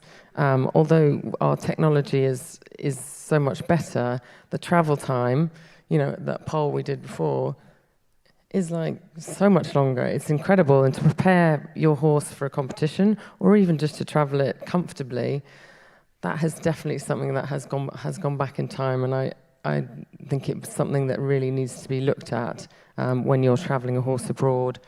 You want to minimize that as much as you can, so that the effects, the stress, the welfare of the horses is much better than it is. Thank you very much. Liz? Just to take a step back from this, and if we're looking at what happens in, and I'm just particularly refer to livery yards, because I think of the list, livery yards, competition yards and veterinary visits is where mostly where my experience would lie. It does seem that the degree of knowledge of people who are working in the sector and then owners is really quite, it's a matter of luck as to whether people are well informed or not. And that question of how we engage with informed ownership. I mean, obviously, if people are in livery yards, then you have an opportunity there because they're physically in a location where there are other people who are interested in it. But again, thinking of my own situation as a private owner, that sense that we need to be able to engage people with understanding their animals' needs in a way that cuts through, that is not necessarily looking to penalise them, but that rewards knowledge. And I mean, even thinking, I think the number of agricultural colleges that have equine-related courses, certainly the local one to me has ceased having equine-related courses, is how in an era where there is less commercial use of horses, really since the 1940s, how do we find a way for people who've always aspired to own a horse, that is absolutely their dream, how do we make sure that that doesn't go wrong for the human being and for the horse as well? Again, I mean, roles of charities, but I think there is something in legislation. But if I could come back to the code of practices in England and in Wales, I only came to know about them because I was preparing for this session. So how do we actually feel that they cut through? Oh, sorry, Zara, I thought you were jumping in on that. Yep. Going to ask actually if there's any, if you have a livery yard, is there any is there any sort of qualification that you are supposed to have to run a livery yard?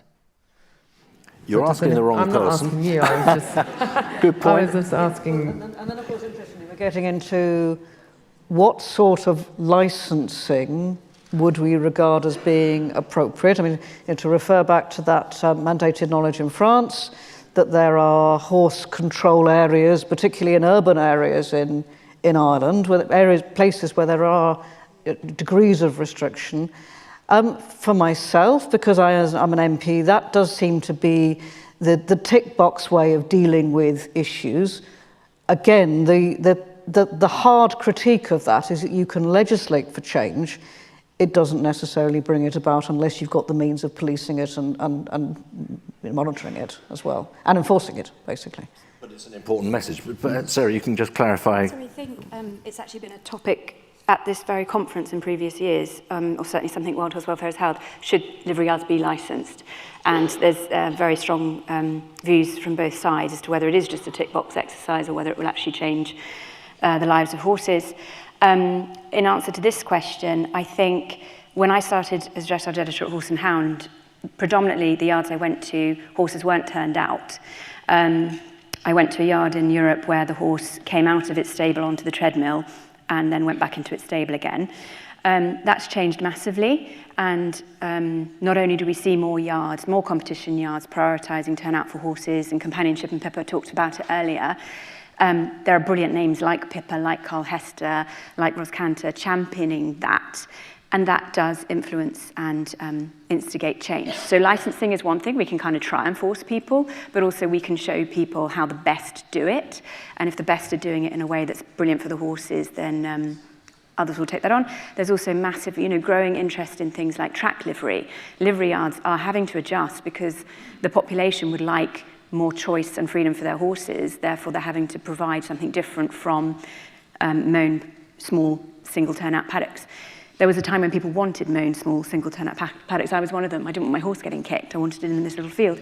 Now I'd very much look for what's the track system. So, the economics of it are the demand is there and then it starts to exist.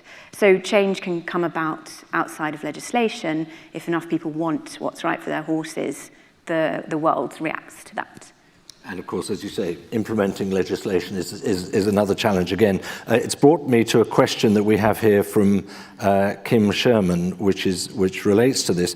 Do you think a compulsory national register for all horses, a bit like for farm animals, would help reduce ignorance-based cruelty, ensuring every horse is traceable, early welfare concerns can be reported more effectively? Let's ask the vet. Oh, I think we all agree. I'm looking at Rowley because I'd probably be shot if I had any other view on this because it'd be ridiculous. Traceability is a massive issue, an absolutely massive issue. The Irish guys, championed this and brought some issues. Rowley and World Horse Welfare have been leading on this. Beaver are fully behind this, and I think it's a no-brainer to improve equine traceability, to have a robust, enforceable, manageable system. All good caveats, right? But to have that in there, it's a priority. It's a huge priority. It has to happen, and without it, we open ourselves to ongoing pitfall after pitfall after pitfall of loss of follow-up and lack of continuity. It's absolutely essential. It has to be enforceable. Liz, does that bring you back to your point?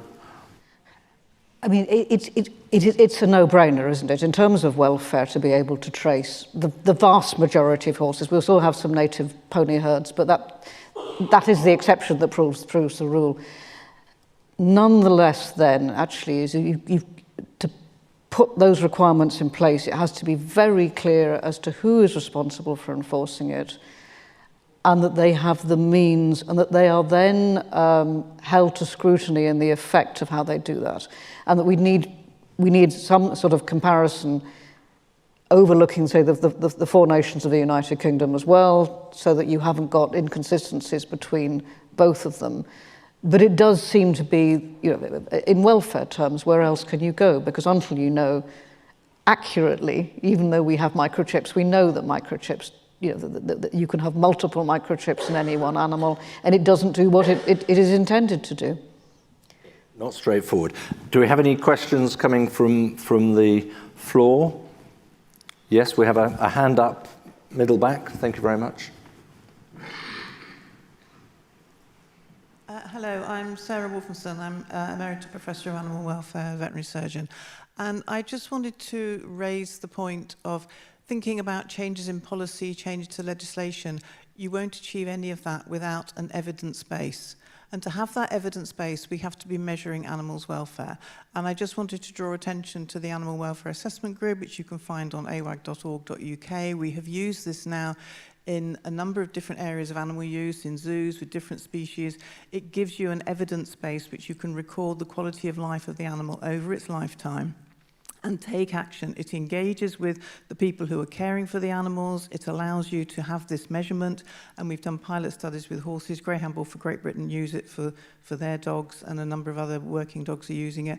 And if we develop this further for horses, I think this would give you a tool where you could look at the welfare, and then you could engage more and use it for education as well, and think about welfare in an objective way rather than lots of different opinions about, oh, that seems good, well, that seems good, and being a bit vague about it with the tick box approach. Okay, Sarah, thank you very much. I think that was an intervention rather than a question, which is absolutely fine because it was nice and concise, which is important. But I do want to put one more question to our panel, coming again from our live stream audience, and that is this, and it's coming to you perhaps first again, Zara, as the competitor here. How can we persuade trainers of all competition horses, including racehorses, that friends, forage and freedom are so important, and that young horses need time to develop mentally, not to be in training certainly under 4 years old? I'm not sure I can help with that question. I think, again, I think it comes down to understanding, and those people in charge of, or not in charge, the in training facilities, you would hope that have a good understanding of the horses that are in their yard and are making decisions on the capability of their horses at the right time. And that is down to them. I think that's a much wider question about the age of horses and when you start. And it's but actually the people who are in competition or in training or are very much on that side of the horse of the welfare and how they take their horse through its career and through its life. I think that's a hugely bigger question, the age of when you start doing that, which I'm not going to answer. Fine. And nor do you have to. You gave us an answer. That's absolutely fine. But it does highlight the conflict that exists within this sector, family, whatever we might call ourselves, in terms of the challenges for horse welfare. And it also brings us, I think, very neatly onto our third question, which is about the media. What role can the media... Did you have something to say there? What role can the media play in helping horse owners better understand how their actions make their horses feel? I think we should turn to the editor-in-chief at Horse and Hounds to start that one. Because I've only got 2 minutes, I'm going to major on Horse and Hound and what Horse and Hounds can do. It depends. Media is extremely broad. A lot of people think of Horse and Hound, they think of our magazine. Our magazine readers are experienced horse people, very much like a lot of you in this room, in fact, probably all of you. We have to take a very different approach because they already have information. They're in a different place on their journey of knowledge. So to suggest that perhaps something we've done for a very long time is wrong wouldn't be the way to go. So we take a view in print that we present research, we present the science, and we allow people to form their own opinions based on the knowledge that they already have. Online, it's a very different spectrum of audience, and you have everyone from someone who's never ridden a horse before, the first-time horse owner, all the way through to the competitor. They could all be online, potentially on our website. They will ask Google, is it safe for my horse to eat last year's hay? Are acorns toxic? I need to catch up with Yana and maybe update our piece. They'll be looking for answers. We work very hard at Horse and Hounds. in terms of keyword research and very boring things like that, to ensure that we are the top entry if you ask those questions, in order that we can ensure we've spoken to the vets and the experts and the information that the person seeking the information, that they get the right thing. Then they can best help their horses. You know, if you're going about searching for the best answer for your horse, you've got to have the best information to hand. So I think the media plays a very key role in cutting through misinformation, ensuring they check their facts, ensuring that they go to the most experienced and knowledgeable minds. To a degree, they present different schools of thought, but there's this anecdote that something about a weatherman. The journalist's job isn't to say it's not raining when it's raining, it's their job to look out the window and see if it's raining. And I say that because we sometimes see science saying different things, and this research paper is saying this, and this research paper is saying that, and then journalists have the extremely difficult job of going, right, this person's asked what's correct, we need to tell them to the best of our ability. So I think science can help the media by agreeing amongst themselves. That would be great. That would make our lives a lot easier. It's our job to interpret extremely dense and complicated information and make it accessible for everybody who's just looking for a quick answer to do the right thing by their horses. Yeah, when we talk about media, we're in an ever more polarized world as well. So even, the good science versus the good science can create conflict. Imogen, how would you address that? The role the media could play? Yeah, I mean, well, I think it's really fascinating. I mean, science is never going to agree with science. I don't involve there. I think our job is to be curious and challenge and critique. And there'll be concepts we agree on, but we're always going to challenge each other. So there'll always be the disagreement. But giving the key message better probably is the takeaway, I guess, from that. I think I'd also like to say that I'm going to get my words in a muddle here because I always need this written down. But when we really want to be evidence-led and evidence-based, but we also acknowledge that there are knowledge gaps, and we haven't yet got that evidence. But absence of evidence isn't evidence of absence. And I think that's really something where the media can kind of help work with science to bridge that gap. Language really matters.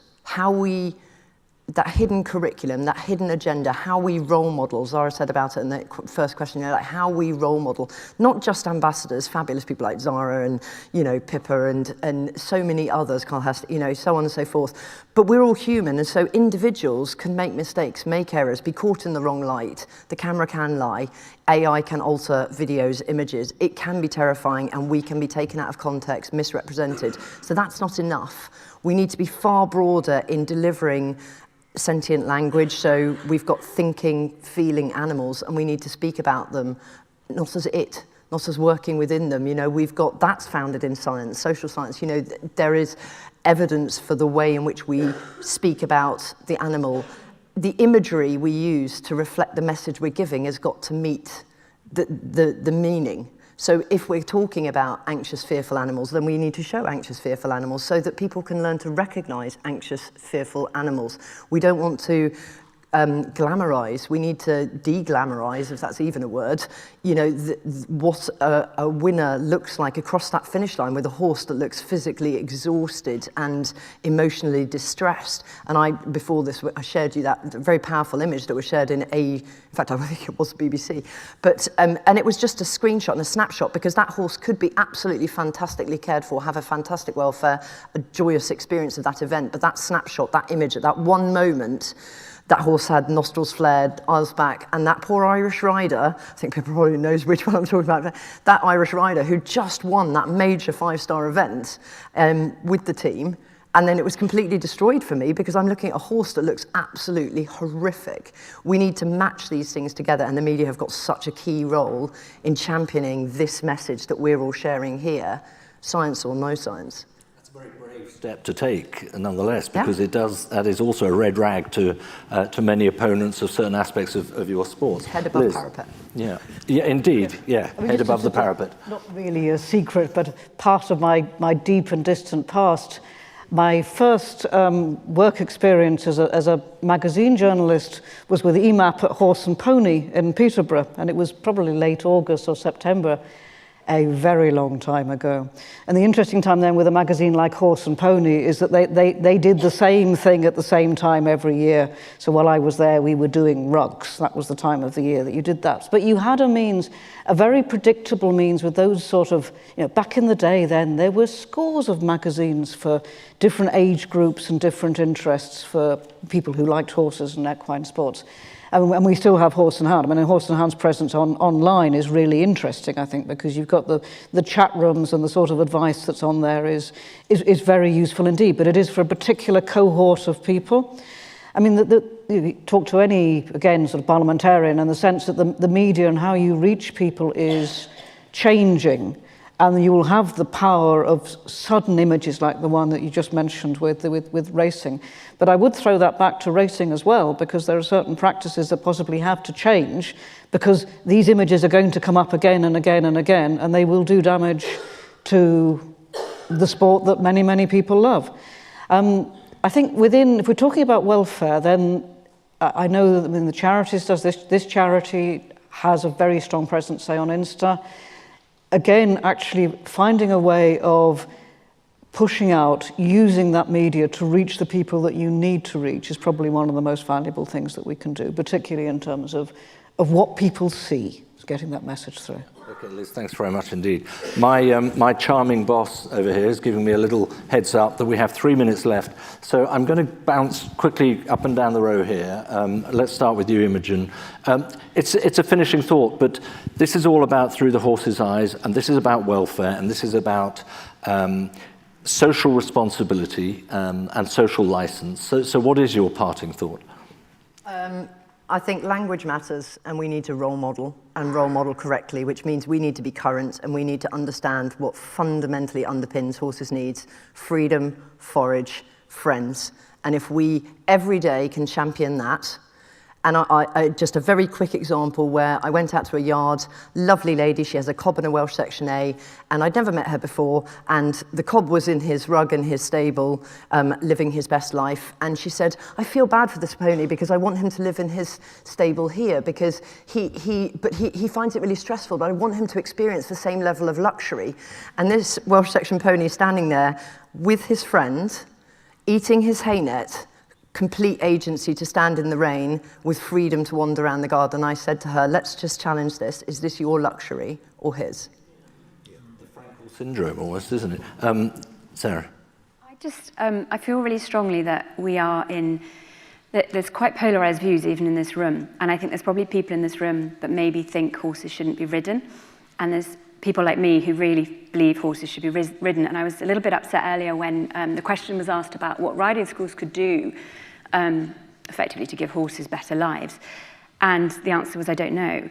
And I think, no, we will find a way. We have to find a way, because if we don't have riding establishments that can introduce children and adults to the joy of riding and horses, that's the end. So we have to find a way. We have to take the research, we have to listen to it, we have to act, we need to change what we do, we need to make it good, genuinely good, in order that we can all continue enjoying our horses. There are ways to do it. Riders have adapted. Riders do turn their horses out now, and we can continue to implement small changes and grow and grow and grow until we've got a world where we're doing right by our animals, and we know we are, and we can prove that, and everyone can benefit.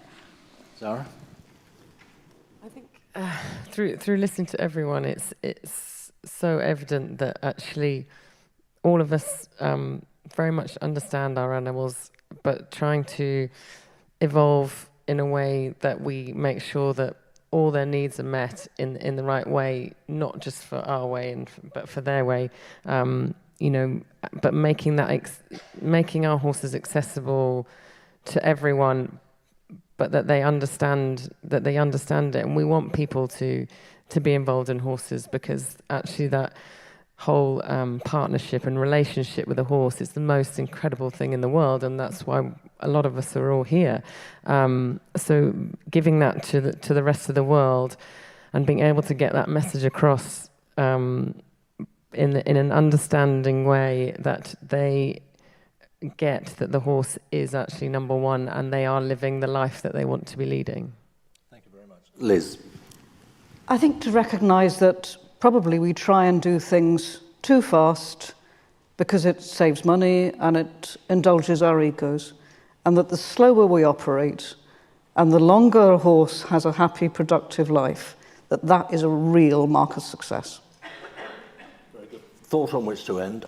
So, ladies and gentlemen, I think you'll all agree we've had a fascinating and wide-ranging discussion here with a bit of variety of views and heads above parapets once or twice. So to Liz, to Zara, to Sarah and to Imogen, thank you very much indeed, all of you. Thank you.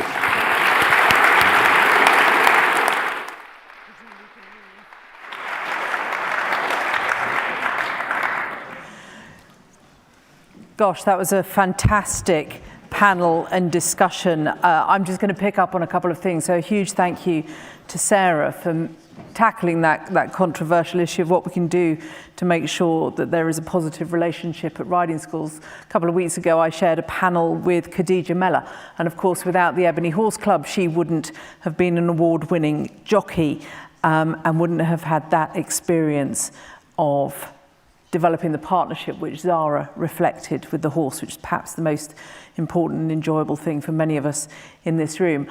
I am so relieved, I have to say, that I've managed to get through the whole of today, unusual for me, without mentioning Brexit, so well done. And I just thought Liz finished on a really interesting point about the scores of magazines that there used to be for all ages to engage with their need to understand the relationship with their pony. And I particularly say pony because, of course, now we expect young people to engage with the same media as we do online. And I just think that's a very challenging space. I have to keep it non-controversial, non-political. So it's a challenging space for young people. Remember, please, do keep the conversations going on social media, as having just said that, with the hashtag Through the Horse's Eyes. And I now have the enormous pleasure of inviting World Horse Welfare's President, Her Royal Highness the Princess Royal, to the stage for the closing address.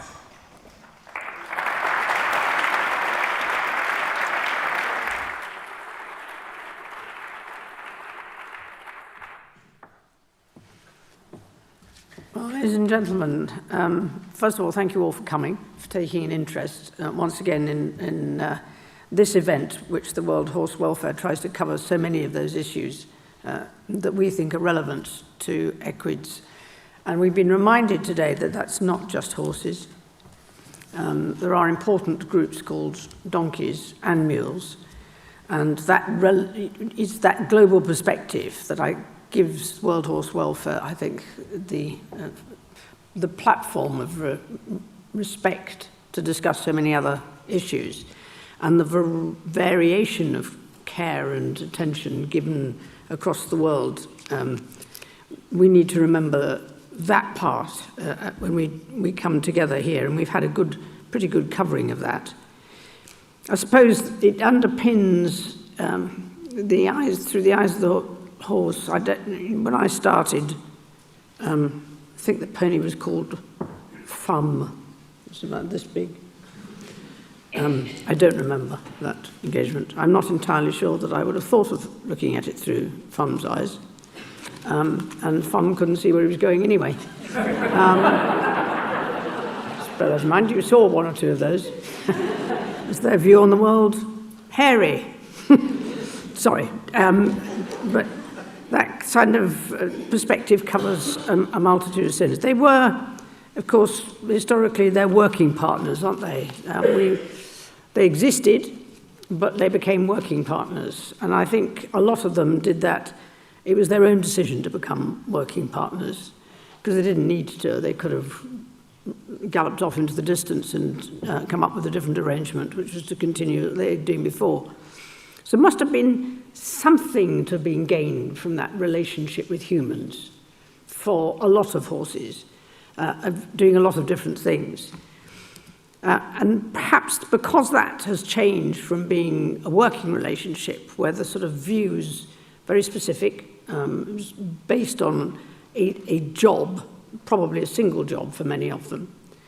And it's now become a rather more difficult to pin down. Some of those are still specialists, of course, and that's where the breeding issues come into play.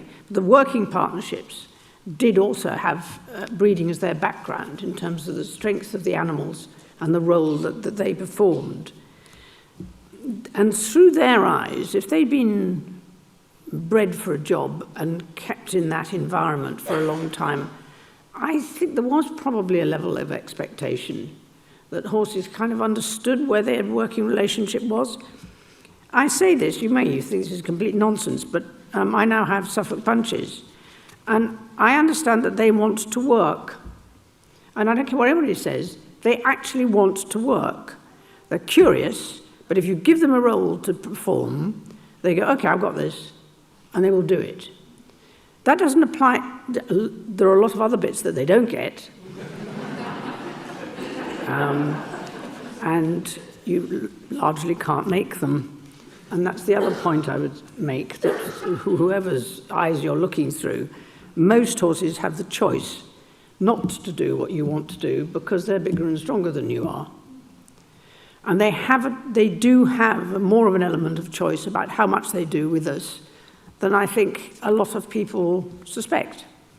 I would regard that business of the horse without the jockey jumping around the rest of the course as evidence, if you like, that horses actually quite enjoy doing that. The fact that they also sometimes win the race is really inconvenient.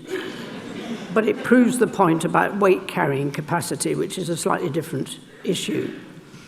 And those who continue to do things in spite of the fact you say, well, you can stop now, and they understand what that means.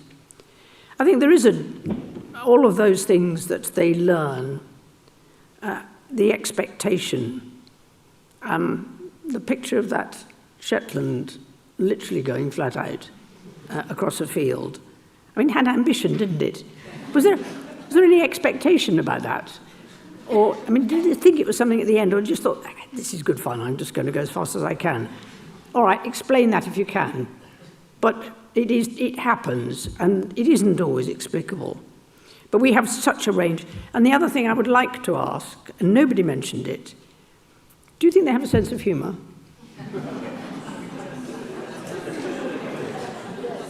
Exactly.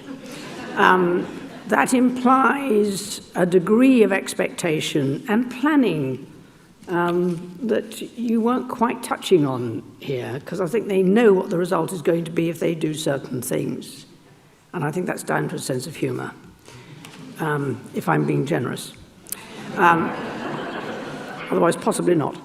But the breeding issues, we touched on this with it, and speaker from Colorado reminded me of this. The breeding issues and the lifestyles, understanding that. There is a Durrell Wildlife Conservation Trust in Jersey. Gerald Durrell was very good at understanding environments, behaviours, and how to get rare breeds to breed and to be able to replace them in their context, because he had an ability to see the environment, the relationships that they had in that environment with whatever wildlife was around them, as well as the humans that lived with them. He had no specific training. It was largely about observation and understanding that they needed support to be able to do this. But you needed to understand the context in which they lived. And that varied from place to place, with the various species that he worked with. It's not a simple equation, and you have to understand that in an overall picture. We've changed the relationship for many of those animals between that wildlife environment to an entirely domesticated environment, which they are now accustomed to, and many of those would not survive in the wild if left to their own devices. Although you all know that there are animals who don't want to come in, who are quite happy to live outside, and those who really don't like going out. Why do they get like that? There's nothing in their environment that persuaded them to do that. It's a choice. Those animals in zoos don't have quite that sort of choice, but understanding that environment and the relationship is still just as important for all of them. You You've mentioned a whole lot of things. Grazing variety, I would underline as being really important. The access to that in this country, a bit more of a challenge. Whatever your legislation chooses to go down, to have that variety of grazing opportunities for all of the number of horses in care would be really difficult to achieve. We've got to give some additional help in that, not penalise them for doing so. I agree with you with passports. I think will make a huge difference in terms of understanding where horses are and being able to trace them. It's a very broad discussion you've had. One of the other issues that I would just touch on, because you mentioned it quite late on, it struck me, is that there was some research done, I think, on the animals, particularly racehorses, though, there were 2-year-olds in training, as opposed to those who came into training later. This, of course, has got something to do with breeding, never mind whether it works or not. But the animals that came into training at 2 were likely to stay fitter and sounder for longer. I think the answer to that is that fundamentally horses were animals of flight. And you didn't want to be the last one in the herd if you were being chased by something that was hell-bent on catching you. There's an element of competition here and an element of need to get up and go. There's a little bit of that still left of the survival gene in a lot of animals. I don't think that was what was driving the Shetland pony, but you never know. That size, almost anything could catch him. Although, sorry, I'm distracting myself. There's a famous occasion that the Gyle and Sutherland Highlanders have a Shetland pony as their mascot, and they were based in Berlin, and they were doing a parade there, and it got loose. Could anybody catch it? Sorry, I'm going to leave it at that, because I think you mentioned friends, forage, and freedom. He didn't have many friends at that stage. Forage probably helped catch him. Freedom was definitely high on his agenda. But thank you all for your presence and your thought and your consistent support of World Horse Welfare and its international perspective. And everybody has a role to play in making it more acceptable but easier for animals to remain in the relationship, the work, whatever partnership that is with humans, than it has been in the past. So thank you.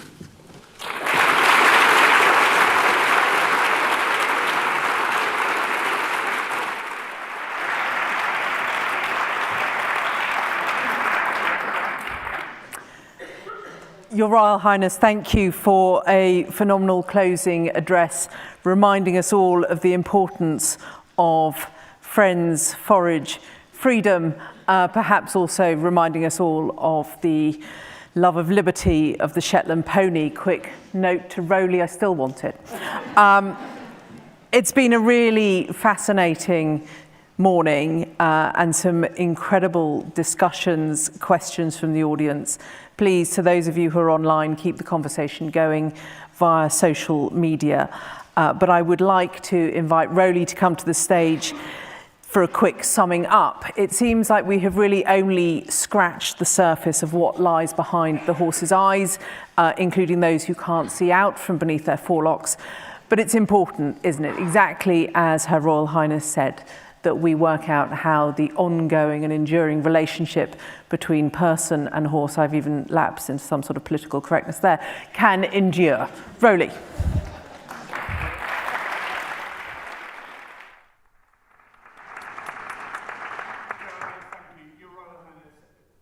Guests, but both here in London and online. Someone said to me earlier, I'm very impressed with your programme, the exact timings. If I can refer you to your programmes, Rowley will be summing up at 1:54.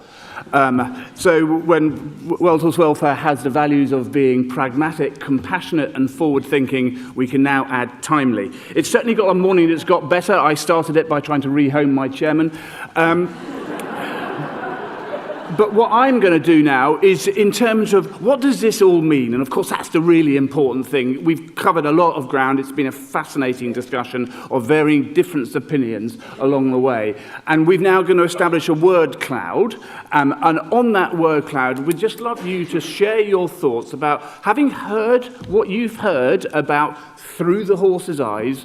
What are we going to do? What are you going to do differently when you get home this evening? If you're already at home, when you get out to your horses and when you care for our horses, what are we going to do differently? So it would be great. Obviously, we've got the illustrator for those who are here in London, and very much the word cloud will inform what goes on to that illustration as well. And I think when we think about our horses and what we should be guided by, we've heard a lot that we should be guided by the evidence. And one of the challenges and the question that came up earlier is, well, where can we find this evidence and this research that comes out? And the straight answer is really, really difficult. But there are websites, and we had, Joe referred it to earlier, the International Coalition for Working Equids. From a working animal perspective, there's a huge amount of where that science is tried to be translated to make it communicable for all of us.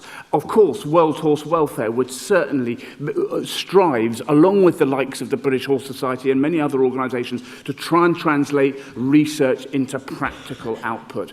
And of course, when we look externally, I know we've got representatives, but Equine Guelph from the University of Guelph in Canada is also another outstanding place to look.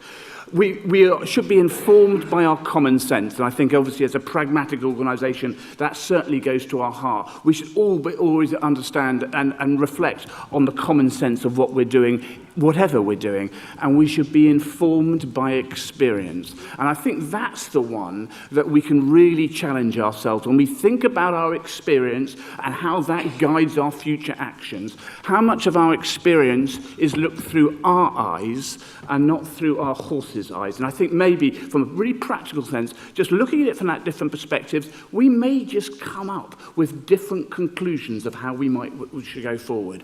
And I will finish with two very final points, is that we should always be keen to learn, because none of us know everything about our horses or even a small part about them. So we always should be keen to learn. But we heard so many times from Pippa and Zara, knowing our horses, we are the best judge. If you could take the time to know your horse, you'll know what's abnormal.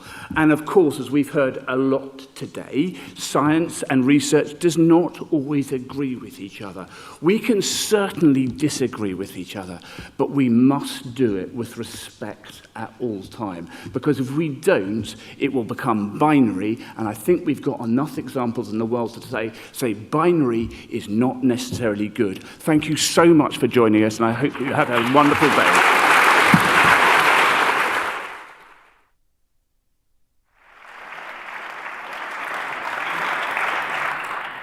So I really do get the last word, and let that last word be choice, as highlighted in the middle of the word cloud. And I'm going to share with you one very short story. Many people have referenced their first ponies. Mine was a New Forest pony, not a Shetland. I'm downsizing. Called Aaron. And Aaron used to express his choice through the medium of not coming in from the field whenever anyone approached with a head collar. I think it would be fair to say he had agency on the days that he chose to play and the days that he chose not to. Can I thank all of you for attending, both in person and virtually, with a special thank you to our presenters and panelists who were all absolutely phenomenal. We all certainly leave here with a great deal of forage for thought. Can I thank once again our generous sponsor, the Peter O'Sullivan Charitable Trust, for making today possible, and for the support of the Horse Race Betting Levy Board and Agria. This now closes our virtual conference, and we wish you a good rest of the day. For guests in our theatre, I would like to invite you for lunch and invite you to speak with our illustrator, who is still capturing the day, and the wobble board is still available. Thank you very much.